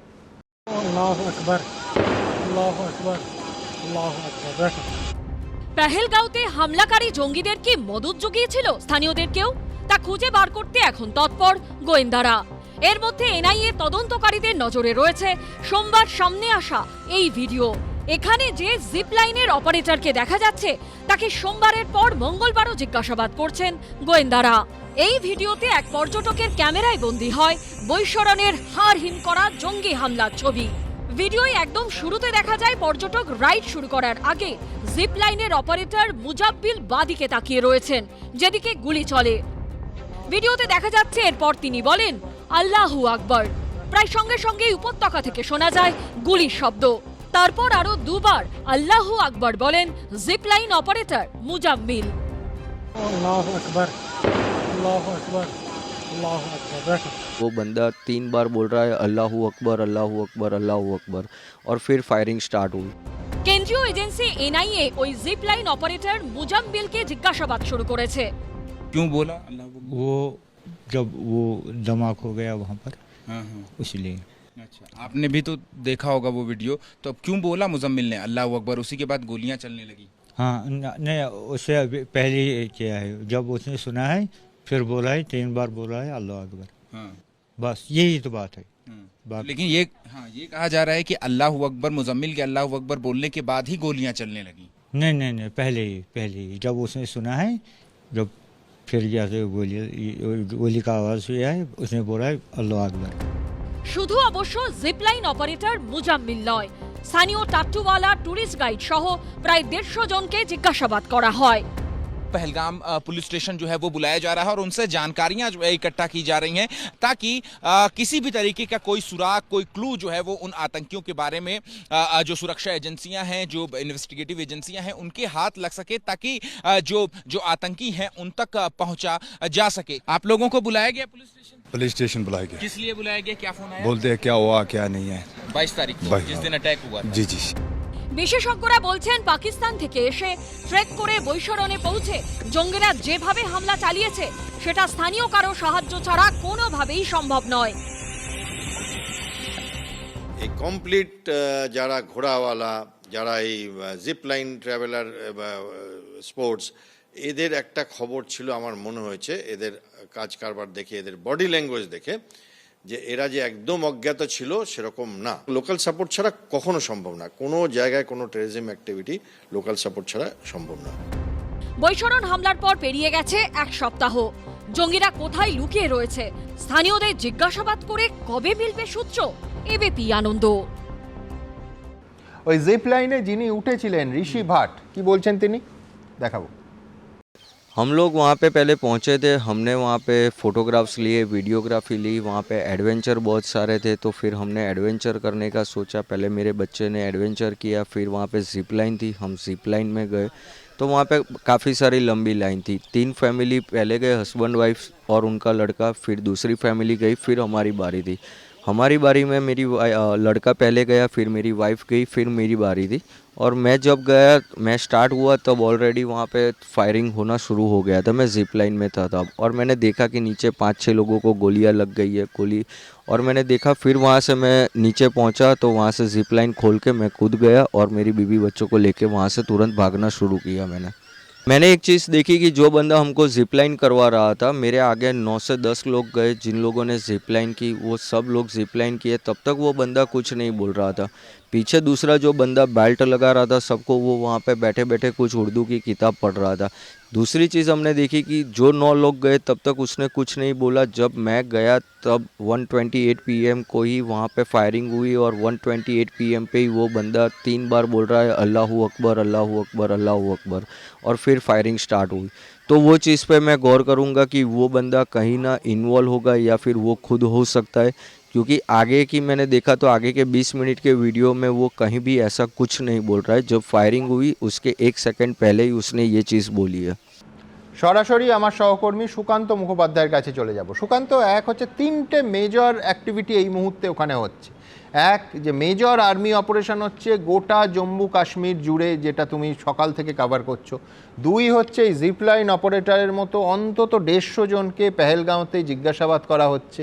এবং 3 হচ্ছে গোটা জম্মু কাশ্মীর জুড়ে 48টা প্রধান ট্যুরিস্ট স্পট, যেটা নিঃসন্দেহে বাইরের পর্যটকদের অন্যতম আকর্ষণ, আবার বলছি 48টা, সেটা কিন্তু বন্ধ করে দেওয়া হয়েছে এই সার্চ অপারেশনের জন্য। অর্থাৎ পর্যটকরা যারা এই মুহূর্তে আছেন, ফিরে আসেননি, তারা যেতে পারছেন না। আমি এইখানে তোমার কাছে আসবো একটু ব্যক্তিগত পর্যায়ে। তার কারণ হচ্ছে যে পেহেলগাঁওয়ে হত্যাকাণ্ড যেদিন হলো তার 24 ঘন্টা আগে, সেই সময় তুমি কাশ্মীরে ছিলে, 24 ঘন্টা আগে পেহেলগাঁওতেই ছিলে, এবং এই বৈশ্বনাথ ভ্যালিতে সেই আগের ছবিটা অর্থাৎ স্বাভাবিক বৈশায়ন ভ্যালির ছবিটা তুমি দেখেছো, সেই কাশ্মীরের সঙ্গে এই কাশ্মীরের কতটা তফাৎ এবং সেই পেহেলগাঁওয়ের সঙ্গে এই পেহেলগাঁওয়ের কতটা তফাৎ সুকান্ত? দেখো একেবারে ফারাক কিন্তু পুরো 360 ডিগ্রি ঘোরালে যেমন হয় তেমন আবহের, অর্থাৎ প্রথমে যে আবহ গত মঙ্গলবার 180 ডিগ্রি, 360 হলে তো পুরোটা ঘুরে গেল কার্যত একেবারে 180 ডিগ্রি ঘুরে গিয়েছে। মূল বিষয়টা কিন্তু হচ্ছে আবহ, এই আবহ পুরোপুরি পরিবর্তন কিন্তু হয়ে গিয়েছে। আমি তোমাকে বলবো যে একেবারে গত মঙ্গলবার দিনকে ঠিক দুপুরবেলার এই যে ঘটনা, সেই ঘটনার পরই কিন্তু গোটা কাশ্মীর জুড়ে যে থমথমে পরিবেশ শুরু হয়েছিল তা আজকেই 7 দিনেও একেবারে সেই পরিবেশ থেকে কিন্তু তারা কাটিয়ে উঠতে পারেনি। একেবারে যে সমস্ত টুরিস্ট স্পট রয়েছে, প্রথমত শ্রীনগর, সেখানে ডাল লেক থেকে শুরু করে খায়াম চক বা লাল চক যেখানে আমরা এই মুহূর্তে দাঁড়িয়ে রয়েছি, প্রত্যেকটি জায়গাতে কিন্তু টুরিস্ট একেবারে সকাল থেকে রাত পর্যন্ত তারা ভিড় জমাতেন। আমি এই মুহূর্তে দাঁড়িয়ে যেখানে কথা বলতে পারছি তার একটা বড় কারণ যে পর্যটক শূন্য, তার কারণ ঠিক এই জায়গাতে দাঁড়ানোর কোনো রকম একেবারে জায়গা থাকে না। ঠিক এখান থেকে দাঁড়িয়ে সপরিবারে যারা এখানে আসেন তারা কখনো সেলফি তোলেন, এখানে খাওয়া দাওয়া করেন এবং এই লাল চক থেকে জিনিসপত্র কিনে তারা এখান থেকে তাদের হোটেলের উদ্দেশ্যে ফিরে যান। কিংবা অন্যদিকে যদি ডাল লেকেরও কথা বলি, সেখানেও কিন্তু রাত পর্যন্ত সেখানে শিকারা চলে। অন্যদিকে একেবারে পেহেলগাম যা একেবারে অন্যতম টার্গেট থাকে, ডেস্টিনেশন থাকে, সেখানকার বেতাব ভ্যালি, আরু ভ্যালি এবং অবশ্যই বৈশারণ ভ্যালি, একেবারে যখন পেহেলগাঁওতে ঢোকা হয় তখন থেকে কিন্তু কার্যত এই ঘোড়সাওয়ার থেকে শুরু করে যারা হোটেল ব্যবসায়ী কিংবা ট্যাক্সি স্ট্যান্ডে যারা ড্রাইভাররা থাকে তারা একেবারে প্রত্যেকটি পরিবারের সাথে তারা জুড়ে যান এবং তারা বলেন যে এই জায়গাগুলোতে অবশ্যই আসতে হবে, কারণ কাশ্মীর সেই ক্ষেত্রে কিন্তু একবারই ঘুরতে আসা যায়। ফলত এই যে গোটা যে পরিস্থিতিটা, গোটা যে পরিবেশটা তা কিন্তু কার্যত বদলে যায় গত 22 তারিখের পর থেকে। 22 তারিখে যখনই এই ঘটনা ঘটে আমরা যে অদ্ভুত জিনিস দেখতে থাকলাম, তখন সেই সময় আমরা পেহেলগামেই ছিলাম। থেকে আমরা দেখলাম যে বৈশারণ ভ্যালির আশপাশে যে সমস্ত হোটেল রয়েছে বা বেতাব ভ্যালির আশপাশে যে সমস্ত হোটেল রয়েছে সব একযোগে একেবারে যে কোনোভাবে জিনিসপত্র নিয়ে তারা কিন্তু পালাতে শুরু করেন এবং দীর্ঘ লাইন পড়ে যায় রাস্তায়। একদিকে পাহাড় থেকে অ্যাম্বুলেন্স নামার শব্দ, অন্যদিকে পর্যটকেরা দ্রুত পাহাড় ছাড়ছেন এবং এই যে দৃশ্যটা তা কার্যত তার পরদিনকে যেটা আমরা দেখি যে একমাত্র আমাদেরই গাড়ি ছিল যা পরদিনকে পেহেলগাম ছেড়ে দেয় এবং শেষ যখন আমরা 2 দিন আগে পেহেলগামে যাই ঠিক আমরা দেখলাম যে দুপুরের পর থেকে কোনো খাবার দোকান সেখানে খোলা নেই এবং রাত যখনই আরও সন্ধ্যা হচ্ছে বা রাতের দিকে যাচ্ছে তখন যে ছবিটা দেখা যায় তখন কিন্তু পরিষ্কার যেটা দেখা যাচ্ছিল যে একেবারে মনে হচ্ছিল অলিখিত বন্ধ বা অলিখিত কার্যত কারফিউ জারি হয়েছে। কারণ এই গোটা পেহেলগাম, বিশেষ করে পেহেলগামের কথা এই কারণে বলবো, পুরো অর্থনীতিটাই কিন্তু সেখানে এই পর্যটকদের উপরে থাকে। সেখানে পর্যটকরা যখন যান তারা হোটেলে থাকেন, সেখান থেকে তারা ঘুরতে বেরোন, কিন্তু ট্যাক্সি স্ট্যান্ড থেকে ট্যাক্সি নেন এবং তারপরে ঘোড়সাওয়ার হন। পুরো যে অর্থনীতিটা পুরোটাই কিন্তু কার্যত থমকে গিয়েছে এবং শ্রীনগর ডাল লেক থেকে শুরু করে এই যে ব্যবসা বাণিজ্যের একেবারে সেন্টার চক, এই যে লাল চক সেন্টার পয়েন্ট, সেই লাল চকও কার্যত কিন্তু বন্ধ। এখন সবে মাত্র 8টার কিছু বেশি বাজে, তুমি দেখতে পাচ্ছ আমি এখানে দাঁড়িয়ে কথা বলছি, পিছনের দিকের অংশের পুরোপুরি অন্ধকার এবং মাঝে মধ্যে কিছু পরিবার রয়েছে তারা যেহেতু অগ্রিম বুকিং করেছেন, তারা টাকা পয়সা দিয়ে আগেই তারা ইনভেস্ট করে ফেলেছেন, তারা শুধুমাত্র সময় কাটাচ্ছেন এবং পুরোটাই কিন্তু আতঙ্কের একটা পরিবেশ, পুরোটাই কিন্তু আবহের পরিবেশ। যেটা তোমাকে বললাম যে গত মঙ্গলবারের পর থেকে এই যে দেওয়াল লিখন পুরোটাই কিন্তু পাল্টে গিয়েছে এবং এই কাশ্মীর কবে স্বাভাবিক হবে সেই প্রশ্ন কিন্তু কার্যত অধরা এবং সেই প্রশ্নই কিন্তু জিজ্ঞাসা করছেন পর্যটক এবং এখানকার বাসিন্দারা। অনেক ধন্যবাদ সুকান্ত, তোমার কভারেজে সবাই নজর রাখছেন, সাবধানে থেকো। আমি আমার পরের বক্তা রবীন্দ্রনাথ ভট্টাচার্যের কাছে যাব। একেবারে পরিষ্কার আবার বলছি, এই প্রশ্নটা করতে আমার ভালো লাগছে না, আমার এটা বিশ্বাস করতেও ভালো লাগছে না এবং একটা উল্টো ছবিটাও দেখানো দরকার। তার কারণ ওই যে ফায়ারিং শুরু হচ্ছে তখন ঠিক যেভাবে কেউ ফায়ারিং দেখে বা উনি দেখতে পাচ্ছেন ওপর থেকে হা ভগবান, হা ঈশ্বর বলেছেন, সেরকম হয়তো আল্লাহ আকবার বলেছেন, আমরা জানি না, সেই দৃশ্যের অভিঘাতেও বলে থাকতে পারেন। কিন্তু এটা ফ্যাক্ট এবং বাস্তবসম্মত যে এত বড় একটা অপারেশন এত স্মুথলি করে হত্যাকারীরা আততায়ীরা বেরিয়ে গেল, কোনো না কোনো পর্যায়ে স্থানীয় মানুষের, অন্তত কিছু মানুষের ইনভলভমেন্ট ছাড়া এ কিন্তু প্রচণ্ড কঠিন। এটা বাস্তবসম্মত। রবীন্দ্রনাথ ভট্টাচার্য কি বলেন শুনবো। এই প্রসঙ্গে প্রথমেই আমি বলবো যে কাশ্মীরে সন্ত্রাসবাদের একটা বিবর্তন আমরা এই প্রথম দেখতে পেলাম। এটা ঘটনা যে কাশ্মীরের 370 দ্বারা বিলোপ সাধনের পরে কাশ্মীরের একটা সর্বাঙ্গীন উন্নতি হচ্ছিল এবং কাশ্মীরের, অন্তত উত্তর কাশ্মীরের বহু মানুষ তারা সর্বাঙ্গীনভাবে এই ডেভেলপমেন্টের সঙ্গে যুক্ত হচ্ছিল। কিন্তু এই যে সাউথ কাশ্মীর অর্থাৎ পুলওয়ামা, তারপরে কুপওয়ারা, এই অনন্তনাগ, এই যে ডিস্ট্রিক্টগুলো আছে এখানে কিন্তু আগেও টেররিস্ট ইনফেস্টেড ছিল, এখনও সেই জায়গা মুক্ত হয়নি। কিন্তু আমি কেন বলছি এটা, এর আগে পর্যন্ত 2001 সাল থেকে যদি আমি টেররিস্ট অ্যাটাকগুলো ধরি, আপনি দেখবেন যখন ওই কুপওয়ারায় 9 জন সিকিউরিটি ফোর্সকে সেপ্টেম্বর মাসে মারা হলো, তখন থেকে শুরু করে 2019-এর পুলওয়ামা অ্যাটাক পর্যন্ত যতগুলো জায়গায় দেখবেন সেখানে হয় মিলিটারি অ্যাটাক করা হয়েছে, মূলত সামরিক বাহিনীকে অ্যাটাক করা হয়েছে, মানে সামরিক বাহিনী প্যারামিলিটারি তাদের অ্যাটাক করা হয়েছে, অথবা সাধারণ মানুষকে মেরে শান্তি শৃঙ্খলা বিঘ্নিত করেছে, যার মধ্যে দেশি বিদেশি সবাই আছে, অথবা গণতন্ত্রের পীঠস্থান সংসদকে অ্যাটাক করবার চেষ্টা করা হয়েছে, বা তাজ হোটেলকে অ্যাটাক করবার চেষ্টা করেছে বিদেশিদের ভয় দেখানোর জন্য। কিন্তু এই প্রথম আপনি দেখুন যে একটা রিলিজিয়াস টেরোরিজম এলো, যেখানে ওই পাকিস্তানের যিনি সেনাবাহিনীর প্রধান, সেই ভদ্রলোক বা মানে অসভ্য মানুষ, সেই মানুষটি সবাইকে বলবার চেষ্টা করলো দ্বিজাতি তত্ত্বের ভিত্তিতে ইসলামের সঙ্গে আমাদের মানে ইসলামিক ধর্মে যারা বিশ্বাসী তাদের সঙ্গে হিন্দুদের সম্পূর্ণ পার্থক্য আছে, তাদের কালচারে পার্থক্য আছে, তাদের খোয়াবে পার্থক্য আছে, তাদের অ্যাম্বিশনে পার্থক্য আছে। এই কথাগুলো বলার কদিনের মধ্যেই অ্যাটাকটা হলো। অর্থাৎ আমাদের কিন্তু ভাবতে হবে এখন তাদের ট্রেনিং দেওয়া হচ্ছে হিন্দু ধর্মের বিরুদ্ধেই, অর্থাৎ এই জিহাদটা এখন তারা শুরু করছে হিন্দু ধর্মের বিরুদ্ধেই। যদিও তার মধ্যে আমরা দেখেছি আদিল হোসেন সে নিজের দেহ ঝাঁপিয়ে মানে আদিল শাহ সে গুলিতে ঝাঁঝরা হয়ে গেছে এই লোকগুলোকে বাঁচাতে গিয়ে। এই যে জায়গাটা, এটার মূল কারণ হচ্ছে এটা আমরা বলছি রিলিজিয়াস টেরোরিজম ছাড়া এদের মধ্যে আর ঢুকতে পারছিল না, কারণ টাকা দিয়ে আর কিছু করতে পারছে না। পাকিস্তানেরও টেরর ফান্ডিং কমে গেছে, তারপরে ওই যে 2988 কেজির ওই যে ধরা পড়ে গেল, সেই যে মাদকদ্রব্য সেইটা বিক্রি করে করবে তারও উপায় থাকলো না। তাহলে টাকা না পেলে এখন তাদেরকে অন্যভাবে মগজ ধোলাই করতে হবে, এবং টাকা তো এখানে তারা অনায়াসে কামাতে পারছে।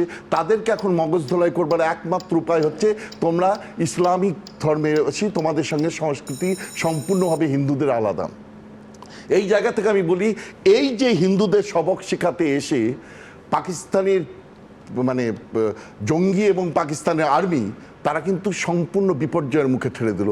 আপনি দেখুন এর আগে পর্যন্ত যতবার আক্রমণ হয়েছে ভারত তাদের তদন্ত করেছে, তাদের হাতে তুলে দিয়েছে। আমি যেমন ধরুন বলছি 26/11 মুম্বাই সন্ত্রাসী আক্রমণের পর তারিক খোসা যে পাকিস্তানের তরফ থেকে তদন্ত করেছিল, সে নিজে স্বীকার করেছিল, কনফার্ম করেছিল, সারা পৃথিবীতে বলেছিল যে আজমল কাসব হচ্ছে পাকিস্তানি ন্যাশনাল, এবং জানিয়ে দিয়েছিল যে জীবিত সন্ত্রাসবাদী এবং পাকিস্তানের নাগরিক এবং সমস্ত সন্ত্রাসবাদীরাই এই পাকিস্তানের লস্করি তৈবার এবং পাকিস্তানি তাদের প্রশিক্ষণ হয়েছে, এটা তারা স্বীকার করেছিল। পাঠানকোট আক্রমণের পরে একই জিনিস হয়েছিল, তারা তদন্ত খেলা করলো, জয়সি মোহাম্মদকে কিছু লোককে ধরলো, কিন্তু ভারতকে তাদের মধ্যে নিয়ে আসতে গেল না, মানে ভারত চাইলো তাদেরকে জেরা করতে দিল না। এইবার কিন্তু আর তদন্ত খেলা আমরা সহ্য করব না। সারা প্রধানমন্ত্রী জানেন সারা ভারতবাসীর দেশের মানে প্রত্যেকটি ভারতবাসীর রক্ত জ্বলছে, ফুটছে। যদি প্রত্যাঘাত চূড়ান্ত এবং এককালীন প্রত্যাঘাত চূড়ান্ত শিক্ষা দেওয়ার জন্য না করা হয় তাহলে কিন্তু আমরাও আর সহ্য করবো না। সুতরাং এই জায়গা থেকে দাঁড়িয়ে আজকে আমাদের ভাবতে হবে পাকিস্তানকে একবারে মানে আমরা আমাদের নেইবারকে পাল্টাতে পারবো না, কিন্তু তাদের এমন লেসেন দেব যাতে ভবিষ্যতে আর কোনো দিন তারা এই জায়গা থেকে আসতে না পারে যে হিন্দুদের নিয়ে এই কালচার নিয়ে তাদের সঙ্গে কতখানি আলাদা, অতএব তাদের সন্ত্রাসবাদের মুখে কিছু লোককে টেনে নিয়ে এসে হিন্দুদের আক্রমণ করো, এই কথা বলবার সাহস যেন তাদের কোনোদিন না হয়। ধন্যবাদ রবীন্দ্রনাথ দা। একেবারে সবক শেখানোর দাবি, এবং এই দাবি একা রবীন্দ্রনাথ ভট্টাচার্যের নয়, গোটা দেশের মানুষ একযোগে পাকিস্তানকে শিক্ষা দিতে চাইছে। কিন্তু পাশাপাশি আমি বলবো যে আমি বিশ্বাস করতে চাই যে ওই আদিল শাহ যে ধর্মে মুসলমান কিন্তু ঝাঁপিয়ে পড়েছে ওই বন্দুকের সামনে, যে যদি কাউকে বাঁচানো যায় তাকে কাফের বলে গুলিতে ঝাঁঝরা করে দিচ্ছে। কিন্তু আমাদের ভারতবর্ষ, আমাদের পশ্চিমবঙ্গ, ওই আদিল শাহ, ওই ঝন্টু শেখরা, যারা সেই ঝন্টু শেখ প্রথম শহীদ হলো এই জঙ্গিদের খোঁজার যে অভিযান সেনাবাহিনীর, তাতে। আমি এইখান থেকে আসব যে কতটা মারাত্মক এই পাকিস্তান এবং আইএসআই এবং লস্করের ত্রিভুজটা।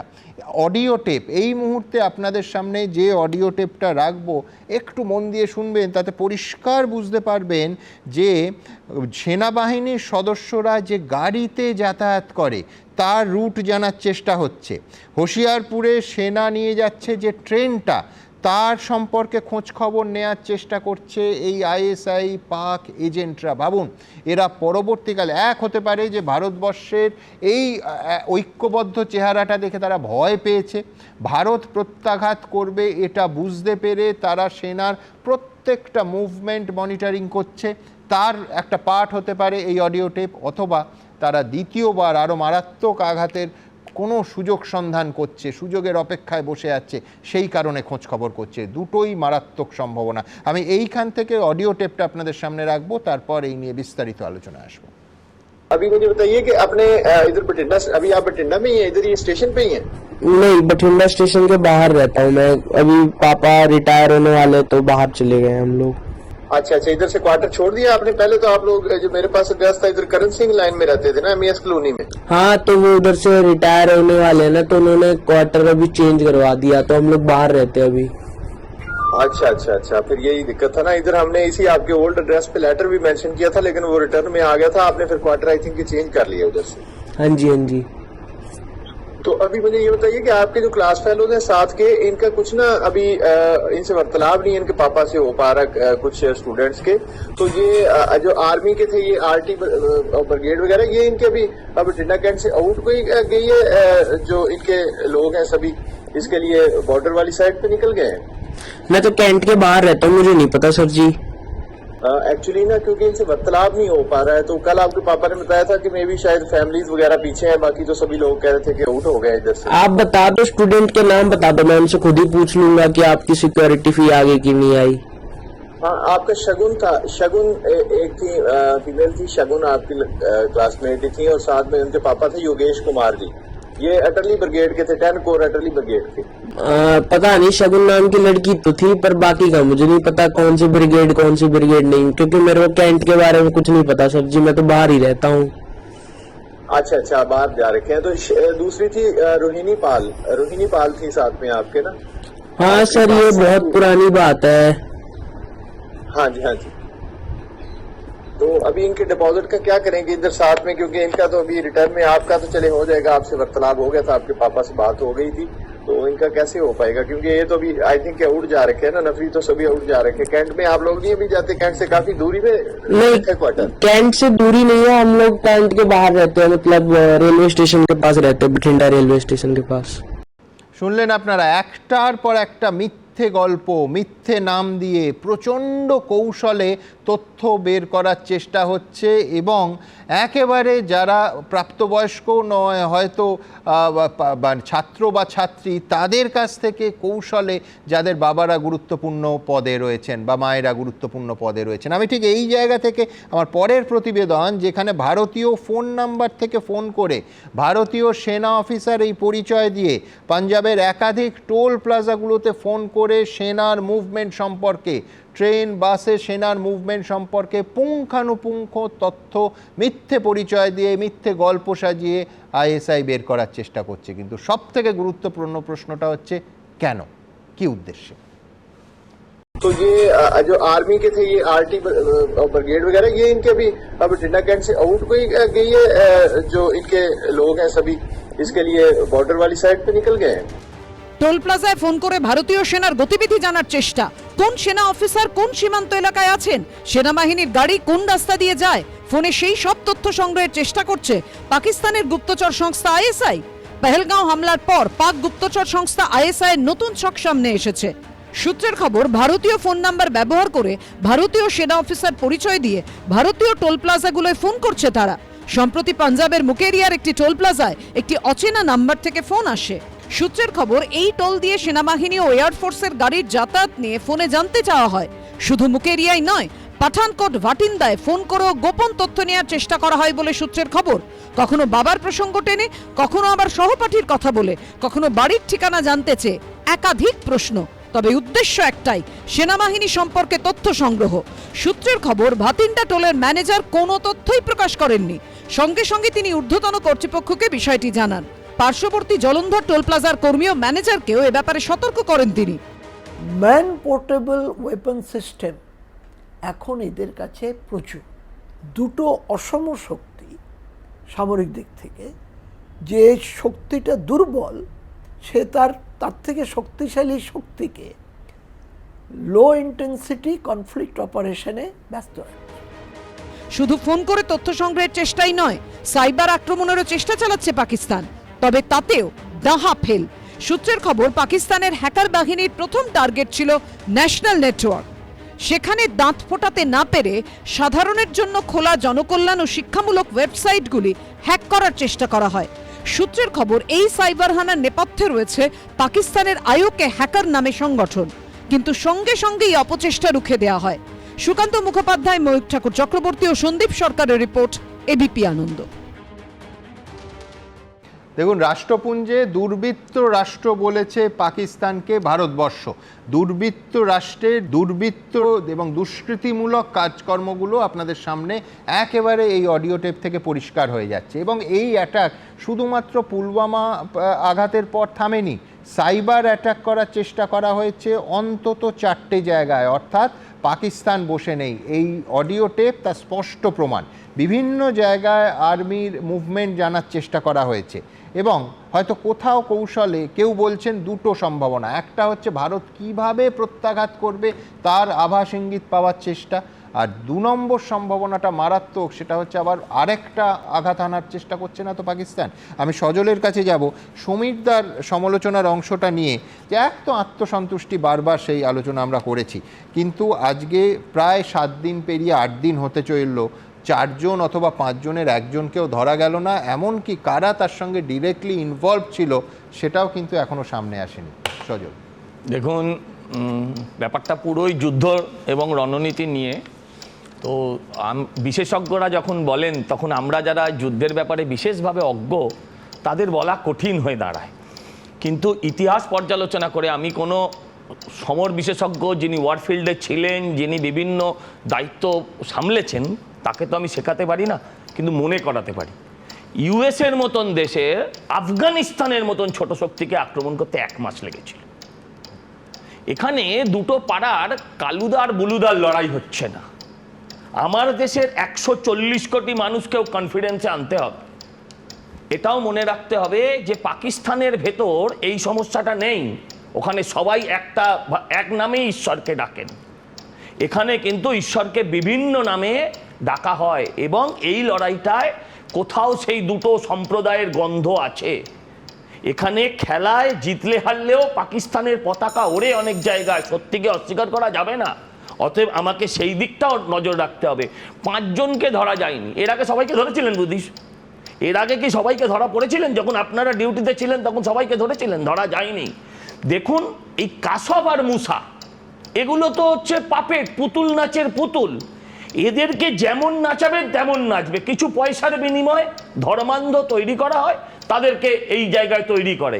আমার বক্তব্য হচ্ছে যে আপনি এদের ধরবেন না এদের যারা আকার যারা আঁকা তাদেরকে চিরকালের মতন গুঁড়িয়ে শেষ করে দেবেন। আমি জানি না যে আমরা যে মুহূর্তে যেখানে দাঁড়িয়ে আছি আমরাও এই শোটা শেষ করতে পারবো না, তার মধ্যেই ব্রেকিং আসবে। সেই রকম একটা অবস্থায় দাঁড়িয়ে আমার মনে হয় উনি আমার থেকে বয়সেও বড় এবং এ বিষয়ে অনেক কিছু জানেন। তুমি কি টোটাল ওয়ার প্রেসক্রাইব করছো? আকারা আলটিমেটলি যেটা পৌঁছবে সেটা হয় ইসলামাবাদ নয় করাচি, সেটা সরাসরি যুদ্ধ ছাড়া পৌঁছানো যাবে না। বলি, এই কার্গিল ওয়ার করতে গিয়ে আমরা 500 জন সৈনিক হারিয়েছি। প্রতি বছর এভারেজ আমরা কত সৈনিক হারাচ্ছি? এটা ঠিক যে যুদ্ধে কেউ জেতে না, কিন্তু এই যে প্রতিদিন একটা শান্তিপূর্ণ দেশ, যে দেশ 500 বছরেও কাউকে আঘাত করেনি, সেই দেশে প্রতি বছর কফিনের পর কফিনের লাইন আসবে। এবং দেখুন, আজকে 26টা লোক মারা গেছে বলে আলোচনা করছি, প্রতি জেলায় খুঁজলে দেখা যাবে হয়তো প্রতি বছর একটা করে কফিন এসে পৌঁছায় কোনো না কোনো বর্ডার এলাকা থেকে, যেটা কেউ আলোচনা করে না। কোনো টকশোতে সেখানে আলোচনা হয়, সেটাও বন্ধ হওয়া উচিত। সেটাও দেখুন, রক্তাক্ত শুধু 26 জন হয়নি, রক্তাক্ত হয়েছে দেশমাতৃকা। রক্তাক্ত হয়েছে আমার দেশপ্রেম, রক্তাক্ত হয়েছে আমার অভিমান, আমার স্বাভিমান, আমার দেশের নিরাপত্তা। কোথাও ত্রুটি নিশ্চয়ই আছে, নাথিং ইজ ফুল প্রুফ। তাহলে আমেরিকার মতো দেশে দুজন রাষ্ট্রপ্রধানকে হারাতে হতো না, তাহলে আমেরিকার মতন দেশে পেন্টাগনে আঘাত হতো না। আমরাও আমাদের দেশের দুজন প্রধানকে হারিয়েছি, সেগুলো ভুলে গেলে হবে না। এটা আমি আপনাদের বলবো যে আমাদের আজকের দিনে ঐক্যবদ্ধ হতে হবে, সমস্ত রাজনীতি ভুলে দেশের স্বার্থে দেশীয় রাজনীতির ঊর্ধ্বে উঠতে হবে। আজকেও আমরা দেখেছি যে ভারতবর্ষকে যে দলটা বেশিরভাগ সময় শাসন করেছেন, তিনি একটা প্রধানমন্ত্রীর বিকৃত, সম্ভবত প্রধানমন্ত্রী একটা বিকৃত ছবি তারা প্রকাশ করেছে। এই জায়গাটায় মুখ আর মুখোশের মধ্যে তফাৎ অনেক আছে। সেই জায়গাটায় যদি এক না হয় তাহলে জেনে রাখবেন ইতিহাস তাদের ক্ষমা করবে না। আমাদের দেশের বাইরের শত্রু থেকে দেশের ভেতরের শত্রু সম্বন্ধেও আমাদের অনেক ওয়াকিবল থাকতে হবে। কদিন আগে দেখুন, আমরা আদিল শাহকে আপনি মানুন না মানুন শ্রদ্ধার সঙ্গে স্মরণ করি, কিন্তু কদিন আগে একটা ন্যারেটিভ উঠেছিল যে কাঁধে করে শুধু নামিয়েছে। আজকে এখানেই তো বসে আবার নতুন আলোচনা হচ্ছে যে শুধু কাঁধে করে নামায়নি, মানুষকে শ্মশানে কবরে পৌঁছে দেওয়ার জন্য তাদের অনেকের হাত ছিল বা তারা জানতো, তারা সেটা কিন্তু পৌঁছে দেয়নি। ত্রুটি, এটাও ত্রুটি। আমরা, তারা জেনে গেল, আমরা জানলাম না। কিন্তু আমি আপনাদেরকে বলতে চাই যে এখানে ভারতবর্ষের ভেতরের শত্রু সম্বন্ধেও এই লড়াইটা কিন্তু আপনাকে আমাকে আমাদের অঞ্চলে লড়তে হবে, যাতে আমাদের মধ্যে সেই বিভেদ সৃষ্টি না হয়। আল্লাহু আকবর বলে আর জয় শ্রীরাম বলে দুটো সম্প্রদায়কে যাতে এই সময় তার আলাদা করে দিতে না পারে, এই দিকটা আমাদের মাথায় রাখতে হবে। পরপর দুটো শব্দবন্ধ একসঙ্গে উচ্চারণ করেছো, এতেই আমি ধন্য হয়েছি। আমি ভাবছিলাম একটা দিয়ে আর পরেরটা বলবে না, কিন্তু চমৎকার। আমি কি, আমরা কি চাই বলি, বাংলার ভারতবর্ষের মানুষ চায় পৃথিবীর মানচিত্রে আরো 3টে নতুন দেশ আসুক, পৃথিবীর মানচিত্রে 3টে নতুন দেশ আরো সৃষ্টি হোক। তবেই আমার মনে হয় এই হত্যালীলা যারা বছরের পর বছর গত প্রায় স্বাধীনতার পর থেকে যারা চালিয়ে আসছে, আর সবটাই রিলিজিয়াস টেররিজম, কাকে মেরেছে সেটা বড় কথা নয়, হিন্দুস্তানকে রক্তাক্ত করেছে। দেশের কথা বললো, আমি বলছি যে কারুর মনে পড়ে যেতে পারে যে ইন্দিরা গান্ধী এক সময় পাকিস্তানকে 2 টুকরো করেছিলেন। আমি বলছি সেইভাবেই এই মুহূর্তে এটা কি ইতিহাসের ডাক, আরেকটা নরেন্দ্র মোদীর সামনে ইতিহাস সৃষ্টি করার সুযোগ? আমরা জানি না, কিন্তু ও একটা চমৎকার কথা ব্যবহার করলো, 2 পাড়ার কালুদা আর ভুলুদার লড়াই নয়।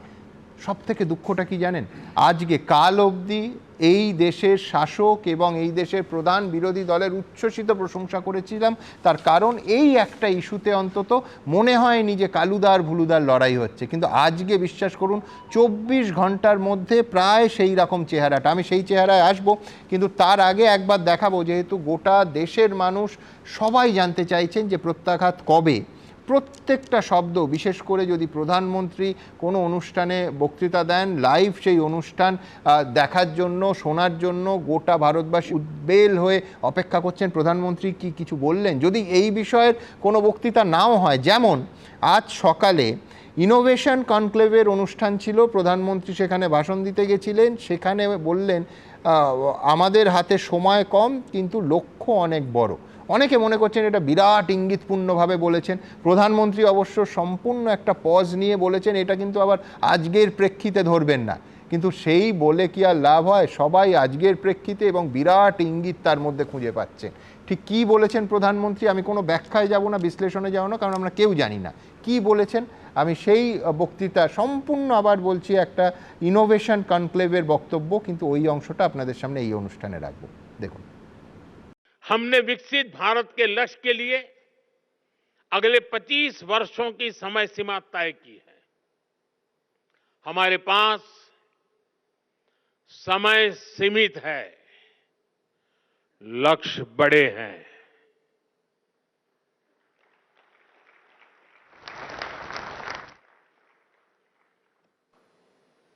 ये मैं वर्तमान स्थिति के लिए नहीं कह रहा हूं। এবার ব্যাখ্যা আপনাদের, আমি এটার ব্যাখ্যায় যাব না, কিন্তু এইখান থেকে আমি আবার বলছি, কালুদার আর ভুলুদার লড়াই 2 পাড়ার কেন মনে হচ্ছে, আজকে আবার যথারীতি রাজনৈতিকভাবে বিজেপি এবং কংগ্রেস তারা যুযুধান 2 পক্ষ হয়ে গেল।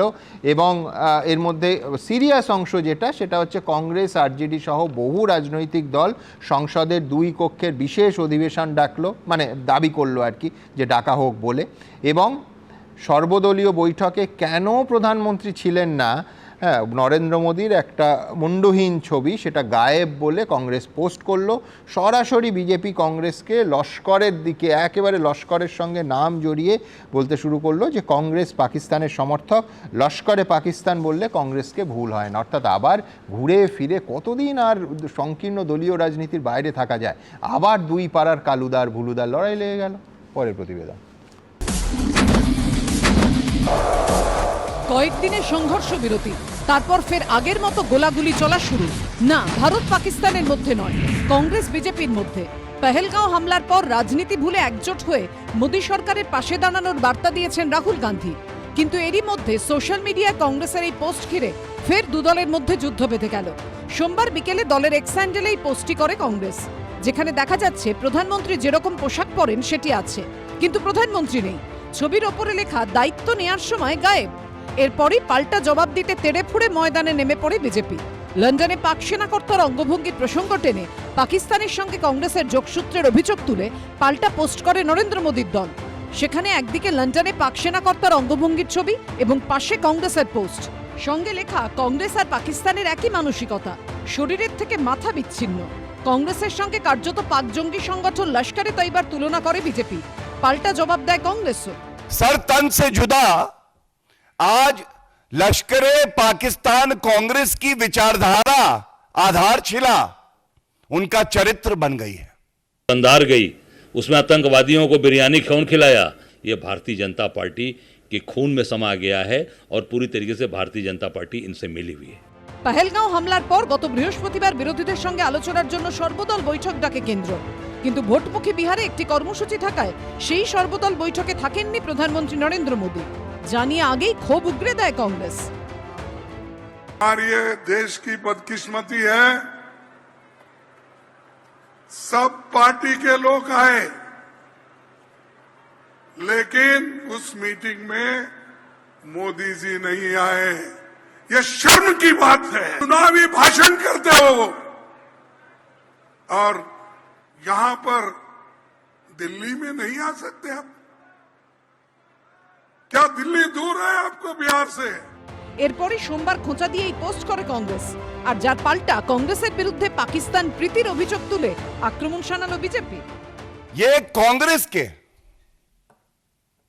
वेरीफाइड एक्स हैंडल से की जाती है और इस तस्वीर के पोस्ट करने के बाद एक बहुत बड़ा सिग्नल शत्रु देश पाकिस्तान में दिया जाता है, चिंता मत करो, भारत के अंदर मीर जाफर, तुम्हारे समर्थक सब उपस्थित हैं। পাল্টা মোদী সরকারের উদ্দেশ্যে কংগ্রেসের প্রশ্ন, জঙ্গি হামলায় 26 জনের মৃত্যুর দায় কার? এরকম একটা জনপ্রিয় পর্যটন কেন্দ্রে কেন পুলিশ, আধা সেনা কিংবা সেনা ছিল না? पहला सवाल, क्या ये इंटेलिजेंस और सिक्योरिटी चूक नहीं है? दूसरा सवाल, अमित शाह जी ने, नरेंद्र मोदी जी ने बैसरन ग्राउंड में जब वहां हजारों पर्यटक जाते हैं तो वहां पर पुलिस सुरक्षा बल क्यों नहीं लगाए? দিনের শেষে অবশ্য বিতর্কিত পোস্টটি ডিলিট করে দেয় কংগ্রেস, তবে তা নিয়েও বিজেপি কটাক্ষ করতে ছাড়েনি। বিজেপির মুখপাত্র প্রদীপ ভান্ডারী সোশ্যাল মিডিয়ায় লেখেন, দেশবাসীর চাপে ধর থেকে মাথা আলাদা, ছবি সহ পোস্ট ডিলিট করেছে কংগ্রেস, তবে তাতে কংগ্রেসের দেশবিরোধী এবং পাকিস্তানপন্থী চরিত্র লুকোনো যাবে না। এই রাজনৈতিক তরজার মাঝে পেহেলগাঁও কাণ্ডের প্রেক্ষিতে সংসদের বিশেষ অধিবেশন ডাকার দাবি জানিয়ে প্রধানমন্ত্রীকে চিঠি লিখেছেন লোকসভার বিরোধী দলনেতা রাহুল গান্ধী এবং রাজ্যসভার বিরোধী দলনেতা মল্লিকার্জুন খাড়গে। এবিপি আনন্দ। আমি এই আলোচনায় আসবো, কিন্তু তার আগে এই শহরের অত্যন্ত বড় খবর, আগুন লেগেছে বড়বাজার মেছুয়া ফলপট্টিতে। একটি হোটেলের দোতলায় আগুন লাগে, সেখান থেকে গোটা হোটেলে ধোঁয়া ছড়িয়ে পড়ে। এই মুহূর্তে ছবি আপনারা দেখতে পাচ্ছেন। ঘটনাস্থলে একাধিক ইঞ্জিন পৌঁছেছে, কিন্তু আতঙ্কে নিচে ঝাঁপ দেন একজন হোটেলের আবাসিক।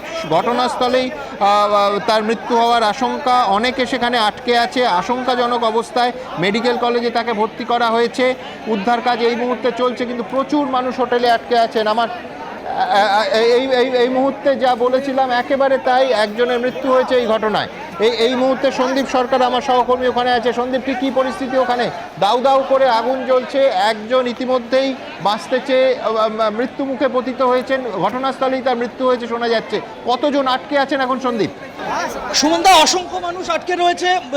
এই যে ঋতুরাজ হোটেল, এই ঋতুরাজ হোটেল হচ্ছে মেছুয়া ফলপট্টি যেটা রয়েছে বড়বাজারের, সেই মেছুয়া ফলপট্টি সেই ঋতুরাজ হোটেলের একদম ছাদে আমরা দেখতে পাচ্ছি যে মোবাইলের ফ্ল্যাশ লাইট জ্বালিয়ে মানুষজন যে ছাদে রয়েছেন তারা তাদের উপস্থিতির কথা জানাচ্ছেন, যাতে দমকল বাহিনী তাদের সহযোগিতা করতে পারে, তাদেরকে উদ্ধার করতে পারে। এখনো পর্যন্ত এই আমরা দেখতে পাচ্ছি হাত নাড়ছেন তারা, মোবাইলের ফ্ল্যাশ লাইট তারা জ্বালিয়ে দিয়েছেন। এখনো পর্যন্ত পুলিশ সূত্রে যেটা খবর, একজনের মৃত্যু হয়েছে। সন্দীপ, তুমি ছবি দেখাতে থাকো, আমি দর্শকদের আরেকবার জানিয়ে দিই, সেটা হচ্ছে মেছুয়া ফলপট্টি এবং যেটা হোটেল ঋতুরাজ, কর্পোরেশনের ওয়ার্ড ধরলে 41 নম্বর ওয়ার্ড, জোড়াসাঁকো থানা। সেখানে একজন সঞ্জয় পাসওয়ান ইতিমধ্যেই মারা গেছেন। আপনারা দেখতে পাচ্ছেন সেই ছবি, এই মুহূর্তে পর্দায় দেখতে পাচ্ছেন সঞ্জয় পাসওয়ানের ছবি আমাদের কাছে এসছে, কিন্তু মার্জনা করবেন এই ছবি দেখাতে পারবো না, এতটাই বিভৎস এই প্রচুর মানুষ, যেটা সব থেকে উদ্বেগের আটকে আছেন। সত্যজিৎ বৈদ্য আমার আরেক সহকর্মী, সেই ছবি দেখাবে যে ডিজাস্টার ম্যানেজমেন্টের যারা কর্মী আছেন তারা কিভাবে গ্রিল কেটে এই ভেতরে ঢোকার চেষ্টা করছেন প্রাণে বাঁচাতে। আমি দ্রুত একবার লাইভে চলে যাব আবার সত্যজিৎ বৈদ্যর কাছে।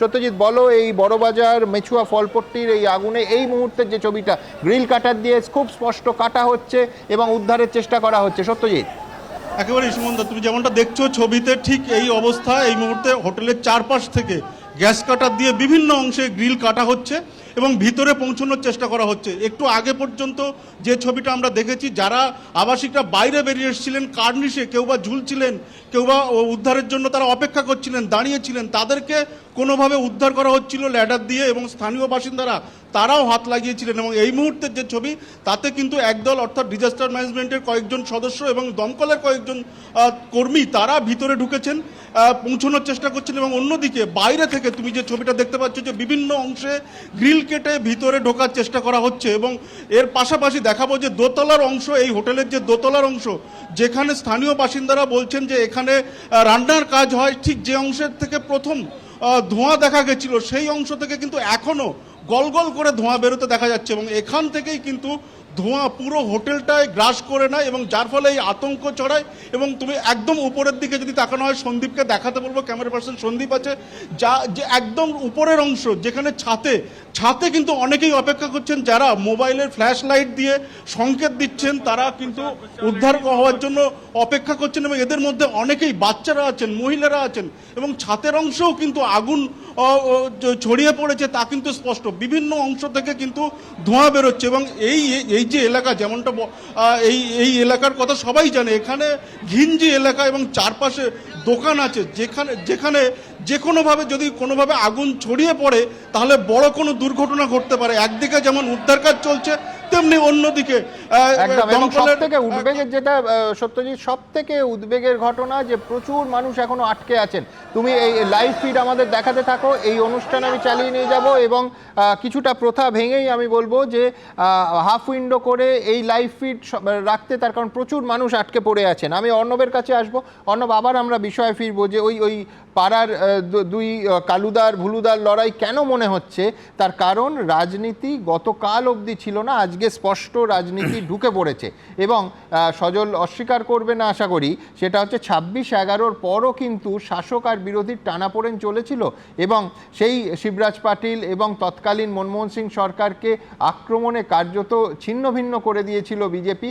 এবং সঙ্গত সমালোচনাও ছিল, কারণ শিবরাজ পাটিল তৎকালীন কেন্দ্রীয় স্বরাষ্ট্রমন্ত্রী একাধিকবার একের পর এক প্রেস কনফারেন্স করেছেন নতুন নতুন স্যুট পরে, ওই রকম 26/11 নরমেধ যজ্ঞর পাশাপাশি, যার ফলে সেই সমালোচনার বৈধতাও ছিল। কিন্তু আমার বক্তব্য যে গতকাল অবধি বলেছিলাম কোনো বিজেপি বনাম কংগ্রেসের লড়াই ছিল না, আজকে বলতে হচ্ছে লড়াই ছিল। এবং এই মুহূর্তে সব থেকে বড় খবর অর্ণবের বলার আগেই আমার হাতে এলো, সেটা হচ্ছে এই মুহূর্তে সেই বিতর্কিত পোস্ট কংগ্রেসের তরফ থেকে ডিলিট করা হলো। আই রিপিট, বিতর্কিত সেই পোস্ট, যাতে মুন্ডহীন একজন মানুষ প্রধানমন্ত্রীর মতো আকৃতি, গায়েব লেখা হয়েছিল, সেই বিতর্কিত পোস্ট কিন্তু ডিলিট করলো কংগ্রেস।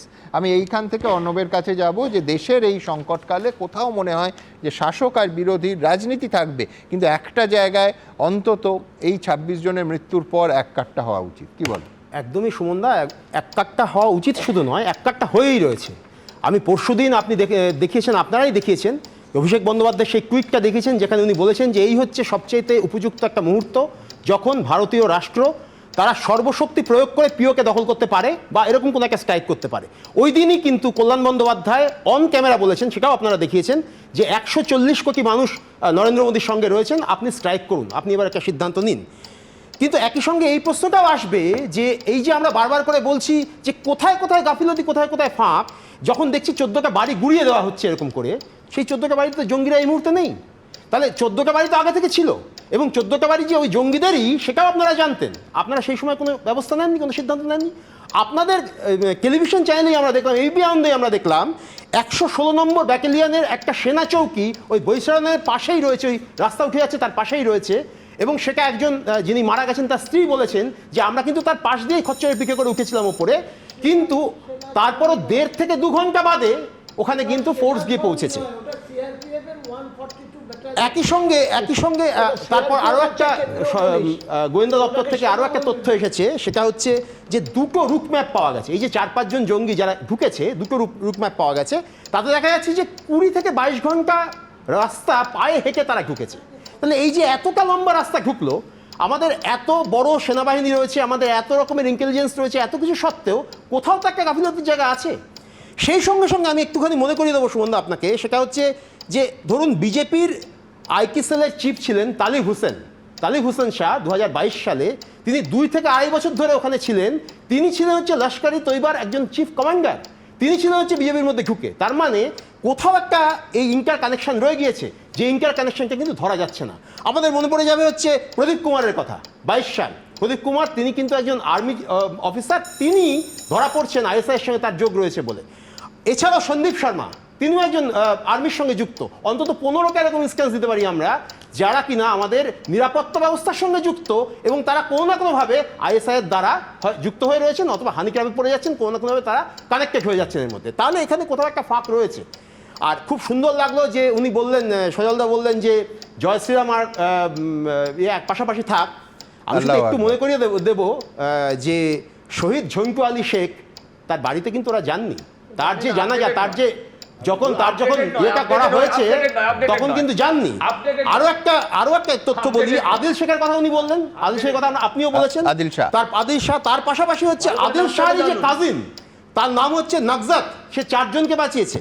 সাজাদ আহমেদ ভাট 12 জনকে রেস্কিউ করেছে, 2জন মহিলা মুসলিম, একজন হচ্ছে রুবিনা মুমতাজ, তারাও কিন্তু সেখানে কিন্তু অংশগ্রহণ করেছিল। এবার হতে পারে যে লোকাল এরকম ইনফর্মার বা লোকাল এরকম লোকজন ছিল তারা এখানে যুক্ত হয়ে থাকা, কিন্তু এই সমস্তটার উপরে আমাদের যে প্রশ্নটা আসছে, সেই প্রশ্নটা হচ্ছে যে এই ধরনের ঘটনা তো আগে ঘটেনি, মানে ঘটেনি এরকম নয়, ঘটেছে। আমার এক্ষুনি মনে পড়ে যাচ্ছে কুলগাম গণহত্যা, এই কথাটা ওঠেনি খুব বেশি। কুলগাম গণহত্যা 2019 সালে হয়েছিল, 6 জন পরিযায়ী শ্রমিককে মারা হয়েছিল। সেই 6 জন পরিযায়ী শ্রমিককে যখন মারা হচ্ছে, তার মানে এই ধরনের এক যে হতে পারে বা এই ধরনের এক যে হচ্ছে, সেই ঘটনা কিন্তু ঘটছিল। তাহলে কোথাও একটা ইন্টেলিজেন্স ফেলিওর ঘটেছে, কোথাও একটা আমাদের আমাদের যে স্ট্র্যাটেজিক যে প্রসেস রয়েছে তার মধ্যে কোথাও একটা ফাঁক ছিল। সেই ফাঁকটা স্বীকার করে নিয়েই যদি আমরা অভ্যন্তরীণ নিরাপত্তাটাও একই সঙ্গে আঁটোসাঁটো করি, তাহলে আমার মনে হয় সেটা অনেক বেশি গুরুত্বপূর্ণ বটেই। তার সঙ্গে সঙ্গে আমরা অবশ্যই অপেক্ষা করব যে ভারত রাষ্ট্র ঠিক এই মুহূর্তে কোন কাজটা করে।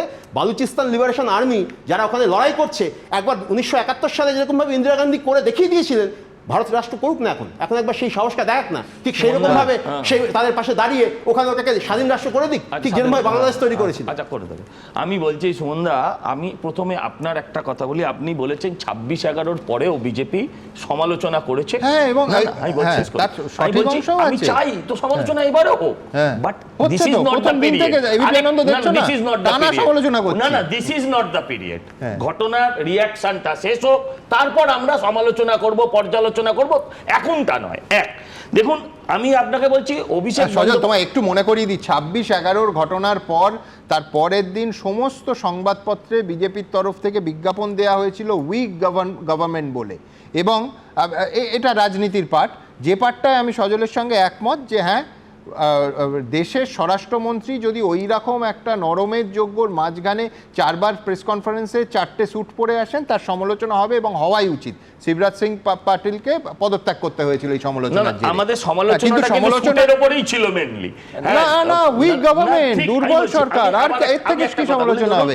আজকে অভিষেক বন্দ্যোপাধ্যায়ের যে স্টেটমেন্টটা আমাদের ভালো লাগছে, সবার আপামর বাংলাভাষীর ভালো লাগবে, কিন্তু এটাও যে কংগ্রেসের দুদিন আগেকার স্টেটমেন্টের মতন সর্বদলীয় বৈঠকের পর যে আবার কখন পাল্টে যাবে আপনি বুঝতেও পারবেন না, সেটা আমাদের সন্দেহ আছে। ঠিক বলেছেন যে বিজেপির আইটি সেল, আমি বলছি ভালো লাগছে, বিজেপির আইটি সেলের একজন লোক তিনি লস্করের সঙ্গে যুক্ত ছিলেন, আপনি ঠিক বলেছেন, কিন্তু তাকে ধরেছিল কারা সেটা দেখতে হবে। আপনি কি 2.5 বছর ছিলেন সেই পোস্টে, এতদিন মন্ত্রী ছিলেন, তার ঘরে যেসব খেলনা আছে, টাকা পয়সা আছে, আপনি জানতেন না তো? আমি আরেকটা কথা বলছি যে আপনি কত লোকের হিসেব দিলেন, কত নাম বললেন। আমি একটা কথা বলবো, আপনি 10 জন হিন্দু যারা মারা গিয়েছেন তাদের নাম বলতে পারবেন দাদা? হিন্দু মুসলমান করবেন না, কিন্তু আপনি এক নাগারে 10টা মুসলিম, আমি স্বীকার করি আদিল সাহেব কথা, আমরা আপনি বললেন না ঝন্টু আলী শেখের বাড়িতে যাইনি, আজকেই শুভেন্দু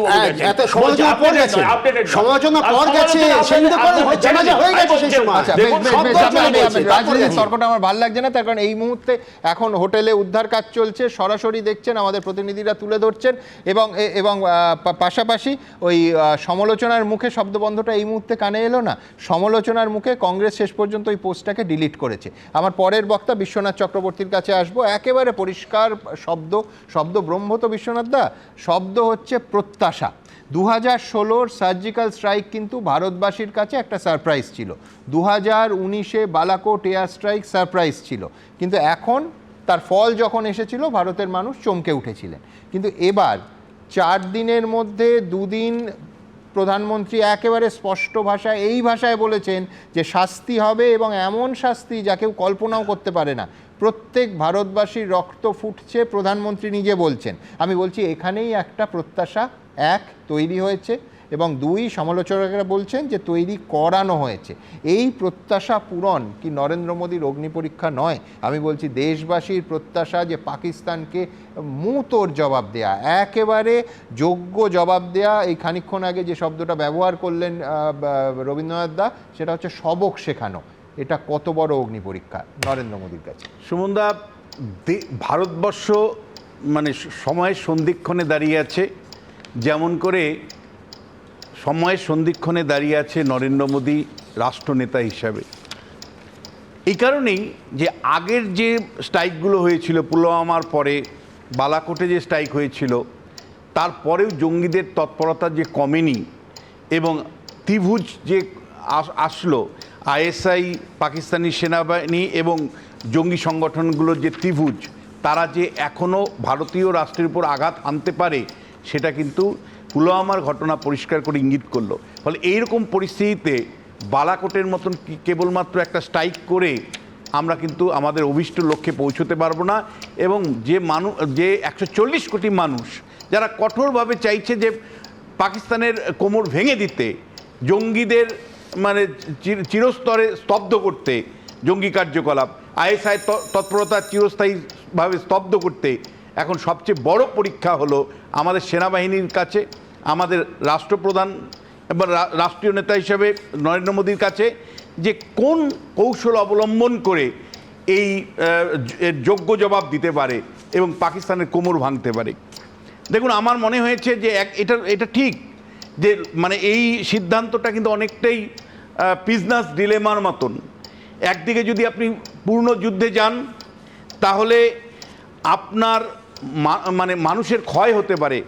আমরা 28 জনের মৃত্যু দেখেছি, কয়েক হাজারের মৃত্যু যুদ্ধের মধ্যে দিয়ে হতে পারে, জীবনের ক্ষতি হতে পারে, জীবিকার ক্ষতি হতে পারে, সাধারণ মানুষ থেকে শুরু করে মধ্যবিত্ত প্রত্যেকের জীবিকার ক্ষতি হতে পারে।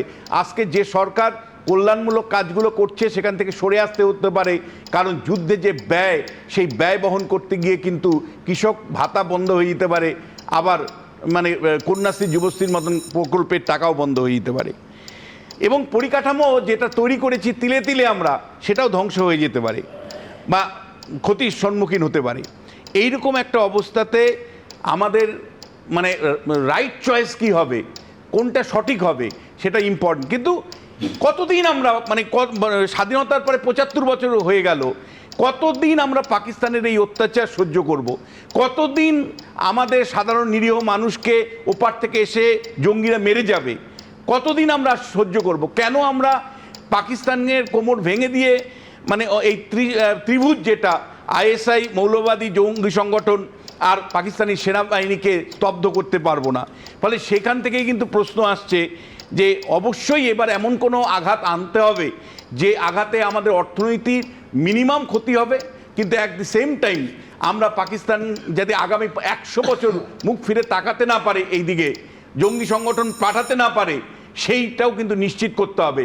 এবং এটা আমার মতে এমন একটা সময় যেখানে পাকিস্তান অকুপাইড টেরিটরি সেইটাকেও কিন্তু মানে পাকিস্তান অকুপাইড যে কাশ্মীরের অংশটা আছে সেখানেও কিন্তু আমাদের মানে অ্যাগ্রেসিভ রিয়ালিজম বা আগ্রাসী বাস্তববাদের উপর ভিত্তি করে কিন্তু আমাদের মানে অগ্রসর হতে হবে এবং প্রয়োজনে দখল নিতে হবে। এই দখল নিতে গিয়ে যদি আমাদের কিছু ক্ষতি হয় সেই ক্ষতি হতে পারে, কিন্তু মানে আমাদের কিন্তু এই বছরকে বছর রক্ত ঝরিয়ে পাকিস্তান যাবে, এটা আমরা আর কতদিন সহ্য করব? ফলে এখানে একটা নির্ণায়ক অবস্থান নিতে হবে। সেই নির্ণায়ক অবস্থানটা নিতে গিয়ে যাতে মিনিমাম ক্ষতি হয়, অর্থাৎ অর্থনৈতিক ক্ষতিটা যাতে মিনিমাম হয়, মানুষের ক্ষতিটা যাতে মিনিমাম হয়, পরিকাঠামোর ক্ষতিটা যাতে মিনিমাম হয় এবং একই সাথে সারা বিশ্বের সঙ্গ যাতে আমরা পাই। একইভাবে দেশের মধ্যে যে সমস্ত এলিমেন্ট আমাদের জাতীয় শক্তির বিরোধী তাদেরকে যেমন মিনিমাইজ করতে হবে, আবার কাশ্মীরে যারা রাস্তায় নেমে পাকিস্তানের বিরোধিতা করছে তাদেরকে উৎসাহিত করতে হবে। অর্থাৎ তাদেরকে উৎসাহিত করতে হবে যে বহু বছর পরে কাশ্মীরের সাধারণ মানুষ, সেটা থেকে জম্মু থেকে একেবারে বারামুল্লা পর্যন্ত তারা রাস্তায় নেমে যেভাবে পাকিস্তান মুর্দাবাদ, পাকিস্তানের বিরুদ্ধে স্লোগান তুলেছেন, সেই গণতান্ত্রিক শক্তিটাকে কিন্তু আমাদের উৎসাহিত করতে হবে এবং একই সাথে যারা ভারত বিরোধী শক্তি দেশের মধ্যে আছে তাদের কিন্তু এলিমেন্ট করতে হবে। সেটা উত্তর পূর্ব ভারতবর্ষের মধ্যে জিহাদি হতে পারে, সেটা কাশ্মীরে এখনো যে অংশটা সমর্থন কোনো না কোনোভাবে করেছে বলেই পুলওয়ামার মতন ঘটনা ঘটিয়েছে বাইরের থেকে জঙ্গিরা এসে, তাদেরকেও এলিমিনেট করতে হবে, আবার গণতান্ত্রিক শক্তিটাকে উৎসাহিত করে যেতে হবে। একেবারে নিঃসন্দেহে অত্যন্ত কঠিন প্রশ্ন। তার কারণ হচ্ছে যে সাধারণ মানুষ কেউ অস্বীকার করবেন না যে একটা টোটাল ওয়ার হলে, একটা যুদ্ধ হলে সাধারণ মানুষের ক্ষতি হয়, অর্থনীতিতে ধাক্কা হয়, প্রাণ যায়, সাধারণ মানুষের জিনিসপত্রের দাম, কল্যাণমূলক প্রকল্প সমস্ত কিছুতে ধাক্কা হয়। আবার যখন জঙ্গি হানা হয় বা এই ধরনের নাশকতামূলক কাজকর্ম হয় তখন প্রাণ যায়, রক্ত ঝরে কিন্তু সেই সাধারণ মানুষের। আমি এইখান থেকে এই নিঃসন্দেহে বড় প্রশ্ন যার এক মুহূর্তে 5 সেকেন্ডে কোনো সমাধান হয় না। ভারত কি করে, ভারতবাসীর প্রত্যাশা নিঃসন্দেহে বাড়ছে, ভারত রাষ্ট্র কি করে তার দিকে ভারতবাসী তাকিয়ে আছে। আর ঠিক এই জায়গা থেকে সাধারণ মানুষের কথা যখন এত হচ্ছে, বহু সাধারণ মানুষ যারা থাকেন হচ্ছে যে ওই নিয়ন্ত্রণ রেখার লাগোয়া কুপওয়ারা, উড়ি, বারামুলা কিংবা রাজৌরি সেক্টরে, তারা কিন্তু এই দুদেশের মধ্যে যে উত্তেজনা, টানাপোড়েন, হয়তো কখনো কখনো গোলাগুলি, সেইটাকে নিজেদের অভ্যেসে, নিজেদের নিঃশ্বাস প্রশ্বাসের মতো শুধুমাত্র অভ্যেস করে ফেলেছেন তা নয়, নানা ডিফেন্স মেকানিজম তৈরি করেছেন, যেমন বাংকার। হ্যাঁ, সাধারণ মাটির বাড়িতে বাংকার, তার কারণ তাদের কাছে এটা যখন যে মুহূর্তে গুলিগোলা চলছে না হয়তো গোডাউন হিসেবে ব্যবহার করছেন, স্টোর রুম হিসেবে ব্যবহার করছেন, কিন্তু এই রকম একটা বাংকারে আমার সহকর্মী সুকান্ত আজকে ছিল, তার প্রতিবেদন দেখাবো এবার। পেহেলগাঁওয়ে পাক মদতপুষ্ট জঙ্গিদের নারকীয় হত্যালীলার পর প্রত্যাঘাত চাইছে ভারতবাসী। ভারত পাকিস্তান সীমান্তে লাগাতার দিনের পর দিন গোলাগুলি চলছে। নয়াদিল্লিতে একের পর এক উচ্চ পর্যায়ের বৈঠক হচ্ছে। সীমান্তের বাতাসে যখন বারুদের গন্ধ, তখন যুদ্ধের আশঙ্কায় প্রস্তুত হচ্ছে ভারত পাকিস্তান সীমান্তের গ্রামগুলো। এই কুপওয়ারার যে গ্রামে আমরা দাঁড়িয়ে রয়েছি এই মুহূর্তে, চৌকবাল বলে যে গ্রাম, সেই গ্রামে 150টি পরিবার থাকে। কিন্তু তারা যেটা আশঙ্কা করছেন যে যখনই এখানে দুই দেশের মধ্যে কোনো রকম সংঘাতের পরিস্থিতির সৃষ্টি হয়, সেক্ষেত্রে দাঁড়িয়ে কিন্তু যখন সেলিং হয়, সেই সেলিং বা সেই গোলাবর্ষণের এফেক্ট কিন্তু পড়ে এই গ্রামে। দুদেশের মধ্যে সংঘাতের পরিস্থিতি তৈরি হলে আতঙ্কে থাকেন নিয়ন্ত্রণ রেখা লাগোয়া কুপওয়ারা, উড়ি, বারামুলা, রাজৌরির মতো এলাকার বাসিন্দারা। পাক অধিকৃত কাশ্মীর থেকে প্রায় 70 কিলোমিটার দূরে কুপওয়ারার চৌকিবাল গ্রাম। পাকিস্তানের দিক থেকে সীমান্তে গোলাবর্ষণের জেরে 2019 সালে এই গ্রামে 2 শিশুসহ এক মহিলার মৃত্যু হয়েছিল। বর্তমানে দুদেশের মধ্যে সংঘাতের পরিস্থিতিতে বাংকার তৈরি করে রাখছেন তারা। এই বাংকারে সেই গ্রামবাসীর তরফে কিন্তু এখানে তৈরি করা হয়েছে প্রায় 1.5 থেকে 2 ইঞ্চি মোটা এখানে ঢালাই দেওয়া হয়েছে এবং সেই ঢালাইয়ের নিচের অংশেই কিন্তু রয়েছে বাংকার, ঠিক নিচে পাটাতন রয়েছে। এখান থেকে আমরা কিন্তু একবার দেখার চেষ্টা করবো ভেতরে ঠিক কত মানুষ সেখানে থাকতে পারেন। ঠিক এই বাংকারের ভেতরে আমরা এই মুহূর্তে ঢুকলাম। দেখা যাচ্ছে ঠিক আমার মাথার দিকের যে অংশ রয়েছে, এই যে কংক্রিটের যে ওপরে সিলিং রয়েছে, এটা প্রায় 1.5 থেকে 2 ইঞ্চি। দেখা যাচ্ছে এখানে কিন্তু একটা ছোট জানলাও করা হয়েছে, অনেকগুলি জানলা করা হয়েছে। ভেতরে পরিবেশ কিন্তু এখন যথেষ্ট ঠান্ডা এবং এখানে শৌচালয় হিসেবে ব্যবহার করার ক্ষেত্রেও কিন্তু ঠিক নিচের দিকের একটি অংশ দেখা যায় নর্দমা। অর্থাৎ এক্ষেত্রে দাঁড়িয়ে যদি কখন শেলিং হয়, যদি ওপরে বাড়িঘরও ক্ষতিগ্রস্ত হয়, যা অভিজ্ঞতা 4 থেকে 5 বছর আগে এখানকার বাসিন্দাদের হয়েছিল, ঠিক সেই পরিস্থিতি এড়াতে এখানে কিন্তু এই বাংকার করা হয়েছে। ख्याल इसलिए आया कि शल आकर लगे थे यहाँ पर, तो सेफ्टी के एतबार से बनाया क्योंकि घर में फैमिली बड़ी है तो उसकी वजह से उस वक्त निकलना मुश्किल हो जाता है बड़ी फैमिली के साथ, इसलिए घर के साथ ही बनाए कि फ़ौरन हम इसके अंदर शिफ्ट हो जाए। বাংকার পরিষ্কার করতে শুরু করেছেন রাজৌরির বাসিন্দারাও। कोई परेशानी वाली बात नहीं है। गवर्नमेंट ने हमें हर स्कूल के पास एक कम्युनिटी बैंकर दिया हुआ है। अगर हालात कहीं पे ऐसी टेंस माहौल बनता है, शेलिंग होती है, तो हमें पेरेंट्स को कोई परेशानी की ज़रूरत नहीं है। बच्चे आराम से हम उनको शिफ्ट कर सकते हैं बैंकर के अंदर। बैंकर नीट एंड क्लीन रखे हुए हैं, हमने रेडी हैं बिल्कुल। মাটির নিচে খুপড়ি ঘর, 3-4 ফুট মোটা গাঁথনির ছাদ, দেওয়াল, কোন রকমে এক চিলতে আলো গলার জায়গা। গোলাগুলি চললে এই বাংকারই একমাত্র ভরসা। ये बैंकर 3 साल से बने, टीमें आई हुई हैं, इनको चेकअप कर रहे हैं, खाली करवा रहे हैं। हाँ, ये हमारी बहुत सेफ्टी है। जब ये नहीं थी तो हमें बहुत परेशानी देखनी पड़ती थी। शेलिंग होती थी बहुत ज़्यादा, माल मवेशी मर जाते थे, बंदे मर जाते थे। এই টানটান পরিস্থিতিতে কাশ্মীরের 48টি পর্যটন কেন্দ্র বন্ধ করে নেওয়ার সিদ্ধান্ত নিয়েছে রাজ্য সরকার। বেশ কয়েকটি রিসর্ট এবং হোটেলও বন্ধ করে দেওয়া হয়েছে। গুলমার্গ, সোনমার্গ, ডাল লেকের মতো জনপ্রিয় জায়গাগুলিতে বাড়ানো হয়েছে নিরাপত্তা। সুকান্ত মুখোপাধ্যায়ের রিপোর্ট, এবিপি আনন্দ।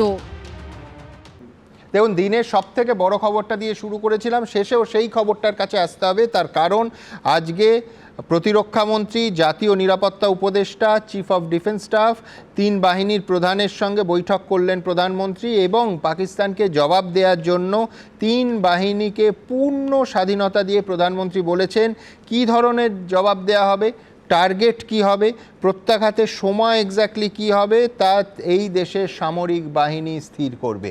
আমি 3 জনের কাছেই আসবো খুব দ্রুত। তাহলে এটা কি আমরা বুঝবো যে প্রত্যাঘাতের সময় আসন্ন? সেটা ঠিক, হ্যাঁ, সেটা ঠিক করবে 3 বাহিনীর সম্মিলিত সমিতি, বেশ, চিফ অফ ডিফেন্স স্টাফের চেয়ারম্যান। হ্যাঁ, কারণ আমাদের একটা জিনিস মনে রাখতে হবে, যদি পাকিস্তানের সাথে কোনো কিছু করতে গিয়ে ফুল ফ্লেজেড ওয়ারে জড়িয়ে পড়ি, তখন চীন সীমান্ত আমাদের বরফে ঢাকা থাকলে বেটার। তো সেই ক্ষেত্রে এরা ঠিক করবে কি ধরনের অপারেশন হবে, ফায়ার ব্রিগেড টাইপ অপারেশন, খুব কম সময় কনসেন্ট্রেটেড অপারেশন স্থির সেনাই করবে। ব্রিগেডিয়ার দত্তর কাছে যাব, কি মনে হচ্ছে প্রত্যাঘাতের সময় আসন্ন? একেবারে আসন্ন। আপনাকে একদিন 24 থেকে 48 ঘন্টা সময় দিতে হবে, because there are plan A, plan B, plan C, coordinated tri service operation. The mitigators have to be tied up. একদম। সমিতদার কাছে আসবে। সমিতদা, ঠিক সার্জিক্যাল স্ট্রাইকের সময় এই রকম একটা বৈঠকের পর, ঠিক এই পূর্ণ স্বাধীনতা দেওয়ার পর সার্জিক্যাল স্ট্রাইক হয়েছিল। সার্জিক্যাল স্ট্রাইকের পরে তোমার মনে থাকবে ওই বিল্ডিংয়ে আমাদের আলোচনা হয়েছিল, আমি সেটা রিপিট করতে চাইছি না। নাম্বার 2 সেটা হচ্ছে, আমি এটাকে 2 ভাগে ভাগ করবো। একটা হচ্ছে যে যেটা আমরা চিন্তা ভাবনা করছি যে আমাদের হাউ বেস্ট আমরা আমাদের সিভিলিয়ানসদের রক্ষা করতে পারি এই সময়, যেটা বাংকার কনসেপ্টটা। এই বাংকার কনসেপ্টটা প্রথমে শুরু হয়েছে জম্মু রিজিয়ানে, and it is travelling to Rajouri side, এবং এখান থেকে যারা জম্মু থেকে পাঞ্জাবের দিকে যাচ্ছে, অল দিস এরিয়া কিন্তু আমরা করছি 1 নম্বর। কিন্তু আমরা একটু সেন্ট্রিক হয়ে যাচ্ছে যে এই খালি ইয়েকে নিয়ে। বাংলাদেশ ইজ নো মোর মিত্র রাষ্ট্র, সেটা মনে রাখতে হবে। সেখানে তারা অফিসিয়ালি বলেছে যে 790 জনকে, যার মধ্যে 700 হচ্ছে মানে কনভিক্ট, আর 90 জন হচ্ছে যারা ওখানকার টেররিস্ট, মানে ওই জায়গার। এবং তার সঙ্গে বাবর আজমকে ইয়ে করে দিয়েছে। এই জায়গাটায় যদি আমাদের দেখতে হয় তাহলে আমাদের কিন্তু টু প্রংড হয়ে গেল, দুটো সেন্টার হয়ে গেল।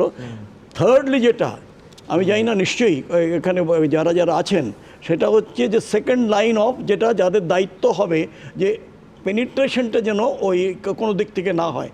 প্ল্যান শুধু নয়, উই হ্যাভ টু অলসো আমাদের যারা রয়েছেন ওখানে প্রত্যেককে এই জিনিসটা অবগত করে, সেন্সিটাইজেশন। আমি শুধু দর্শকদের জানাতে চাইবো যে ঠিক যেভাবে plan A, plan B, plan C করে সমীরদা বলছেন, এখানে আমাদের এই রাজ্যের অত্যন্ত গুরুত্বপূর্ণ সামরিক বৈঠক আছে। আমি খুব ডিটেলস অবশ্যই এখানে পাবলিকলি রাখবো না, কিন্তু আগামী 2 তারিখ এবং ঠিক এইভাবে অর্থাৎ বাংলাদেশের দিক থেকে কি করে আমরা সুরক্ষিত থাকতে পারি, নিঃসন্দেহে সমস্ত জাতীয় স্তরের বৈঠকে সেটাও একটা মুখ্য বিষয়। কিন্তু আপনারা কি বলছেন?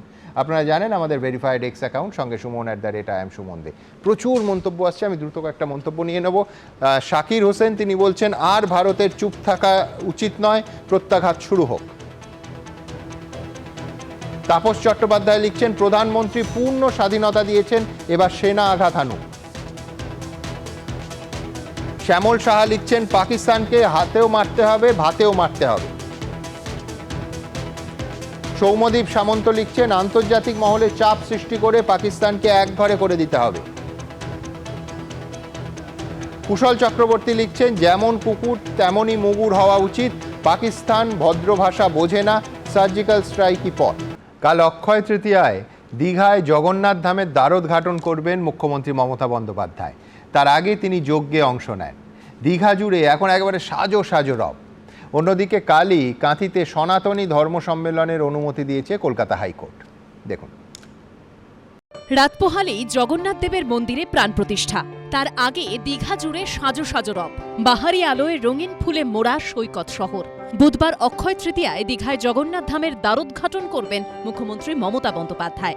এদিন জগন্নাথ দেবের মূর্তিতে মঙ্গল স্নানের পর পুরীর জগন্নাথ মন্দিরের মতো দীঘার জগন্নাথ মন্দিরে ধ্বজা তোলা হয়। বুধবার হবে বিগ্রহের প্রাণ প্রতিষ্ঠা, তার আগের দিন কিন্তু পুরীর জগন্নাথ মন্দিরের ধাঁচেই দীঘার জগন্নাথ মন্দিরেও উত্তোলন করা হলো ধ্বজা। একেবারে পুরীর জগন্নাথ মন্দিরের আদলে তৈরি সেই স্থাপত্য, সেই উচ্চতা। পুরো দীঘাকে সাজানো হয়েছে নীল সাদা রঙের তোরণে। বুধবার প্রাণ প্রতিষ্ঠার আগে শুরু হয়েছে 1 লক্ষ বার মন্ত্রোচ্চারণ। এদিন মহাযজ্ঞে অংশ নেন মুখ্যমন্ত্রী। যতটা সম্ভব চেষ্টা করেছি অন্তর দিয়ে, হৃদয় দিয়ে।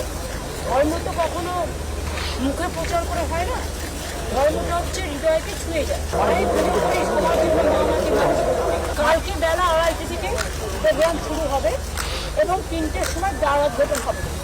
দ্বারোদ্ঘাটনের প্রোগ্রাম কমপ্লিট হয়ে যাওয়ার পর থেকে পাবলিকের জন্য খুলে দেওয়া হবে। জগন্নাথ মন্দিরের দ্বারোদ্ঘাটন উপলক্ষে পুরীর মন্দির থেকে এসেছেন রাজেশ দৈতাপতি। আজকে জগন্নাথ মূর্তি, যারা দারুব্রহ্ম মূর্তি নিমকাঠে যা এসছেন, তাদের আজকে স্নান হলো। দীঘায় নবনির্মিত জগন্নাথ মন্দিরের উদ্বোধনের পর দায়িত্ব তুলে দেওয়া হবে ইসকনের হাতে। মাননীয় মুখ্যমন্ত্রী যখন আসবেন উনি পূর্ণাহুতি করবেন। আজকে খুব বিশেষ দিন, কেন কি আজকে সন্ধ্যাবেলা ভগবানকে শয়নও দেওয়া হবে। এটা প্রাণ প্রতিষ্ঠা এক রাত্রি আগে এটা প্রথাটা করা হয়। কালকে ফাইনালি 11:10 থেকে 11:30টার মধ্যে ভগবানের প্রাণ প্রতিষ্ঠা হয়ে যাবে। মূল প্রসাদটা কি? ওখানে তো খাজা, এখানে মূল প্রসাদ কি? এখানে হবে পেড়া আর গজা। সোমবারই অর্থমন্ত্রী চন্দ্রিমা ভট্টাচার্য, বিদ্যুৎ মন্ত্রী অরূপ বিশ্বাস ও দমকল মন্ত্রী সুজিত বসুকে নিয়ে দীঘায় পৌঁছে যান মুখ্যমন্ত্রী। এদিন মহাযজ্ঞে সামিল হন শিল্পপতি থেকে টালিগঞ্জের কলাকুশলীরা। অন্যদিকে বুধবার জগন্নাথ মন্দিরের দ্বারোদ্ঘাটনের দিনই কাঁথিতে শুভেন্দু অধিকারীর সনাতনী ধর্ম সম্মেলনের অনুমতি দিল কলকাতা হাইকোর্ট। সর্বাধিক 3000 লোক নিয়ে এই কর্মসূচি পালন করা যাবে বলে নির্দেশ দিয়েছেন মাননীয় বিচারপতি তীর্থঙ্কর ঘোষ। বিচারপতি ঘোষ বলেন, কাঁথি থানার আইসির ভূমিকা দেখে আদালত বিরক্ত। কর্মসূচিটি ধর্মীয় নাকি ধর্মীয় ছদ্মবেশে রাজনৈতিক কর্মসূচি পালন করা হচ্ছে সেটা দেখা আইসির কাজ নয়। পর্যবেক্ষণে আদালত জানায়, গোটা জেলা যেদিন উৎসবের মেজাজে থাকবে সেদিন রাজনৈতিক পরিচয়ের কারণে কাউকে উৎসব পালন করা থেকে বিরত রাখা যায় না। 25শে এপ্রিল কাঁথি থানার আইসি যে কারণ দেখিয়ে সম্মেলনের আবেদন খারিজ করেছেন, তাতে ভিড় সামলানোর অক্ষমতার থেকে রাজনৈতিক পক্ষপাতিত্ব বেশি করে লক্ষ্য করা যাচ্ছে। সকাল 9টা থেকে 3টে অবধি কর্মসূচি, 3000 করে অ্যাট এ টাইম যেন 3000-এর বেশি না হয় বলেছে। শুভেন্দু অধিকারী কোর্টে প্রায়ই যান নানা রকম অনুমতির জন্যে, সব জায়গায় দেখবেন বিশেষ শর্ত সাপেক্ষে তাকে অনুমতি দেওয়া হয় এবং বলা হয়েছে এমন কোনো ঘটনা যাতে না হয় যাতে সমাজের শান্তি বিনষ্ট হয়। মাননীয় বিচারপতি তীর্থঙ্কর ঘোষের নির্দেশকে চ্যালেঞ্জ করে রাজ্য সরকার। দ্রুত শুনানির জন্য বিশেষ বেঞ্চ গঠন করতে প্রধান বিচারপতির কাছে ইমেলে আবেদন জানানো হয়। তবে প্রধান বিচারপতি জানান, বুধবার যখন নিয়মিত বেঞ্চ বসবে তখন ফের আবেদন করবেন। বুধবারই এই সম্মেলন রয়েছে। অর্ণব মুখোপাধ্যায়, বিটন চক্রবর্তী ও সৌভিক মজুমদারের রিপোর্ট, এবিপি আনন্দ।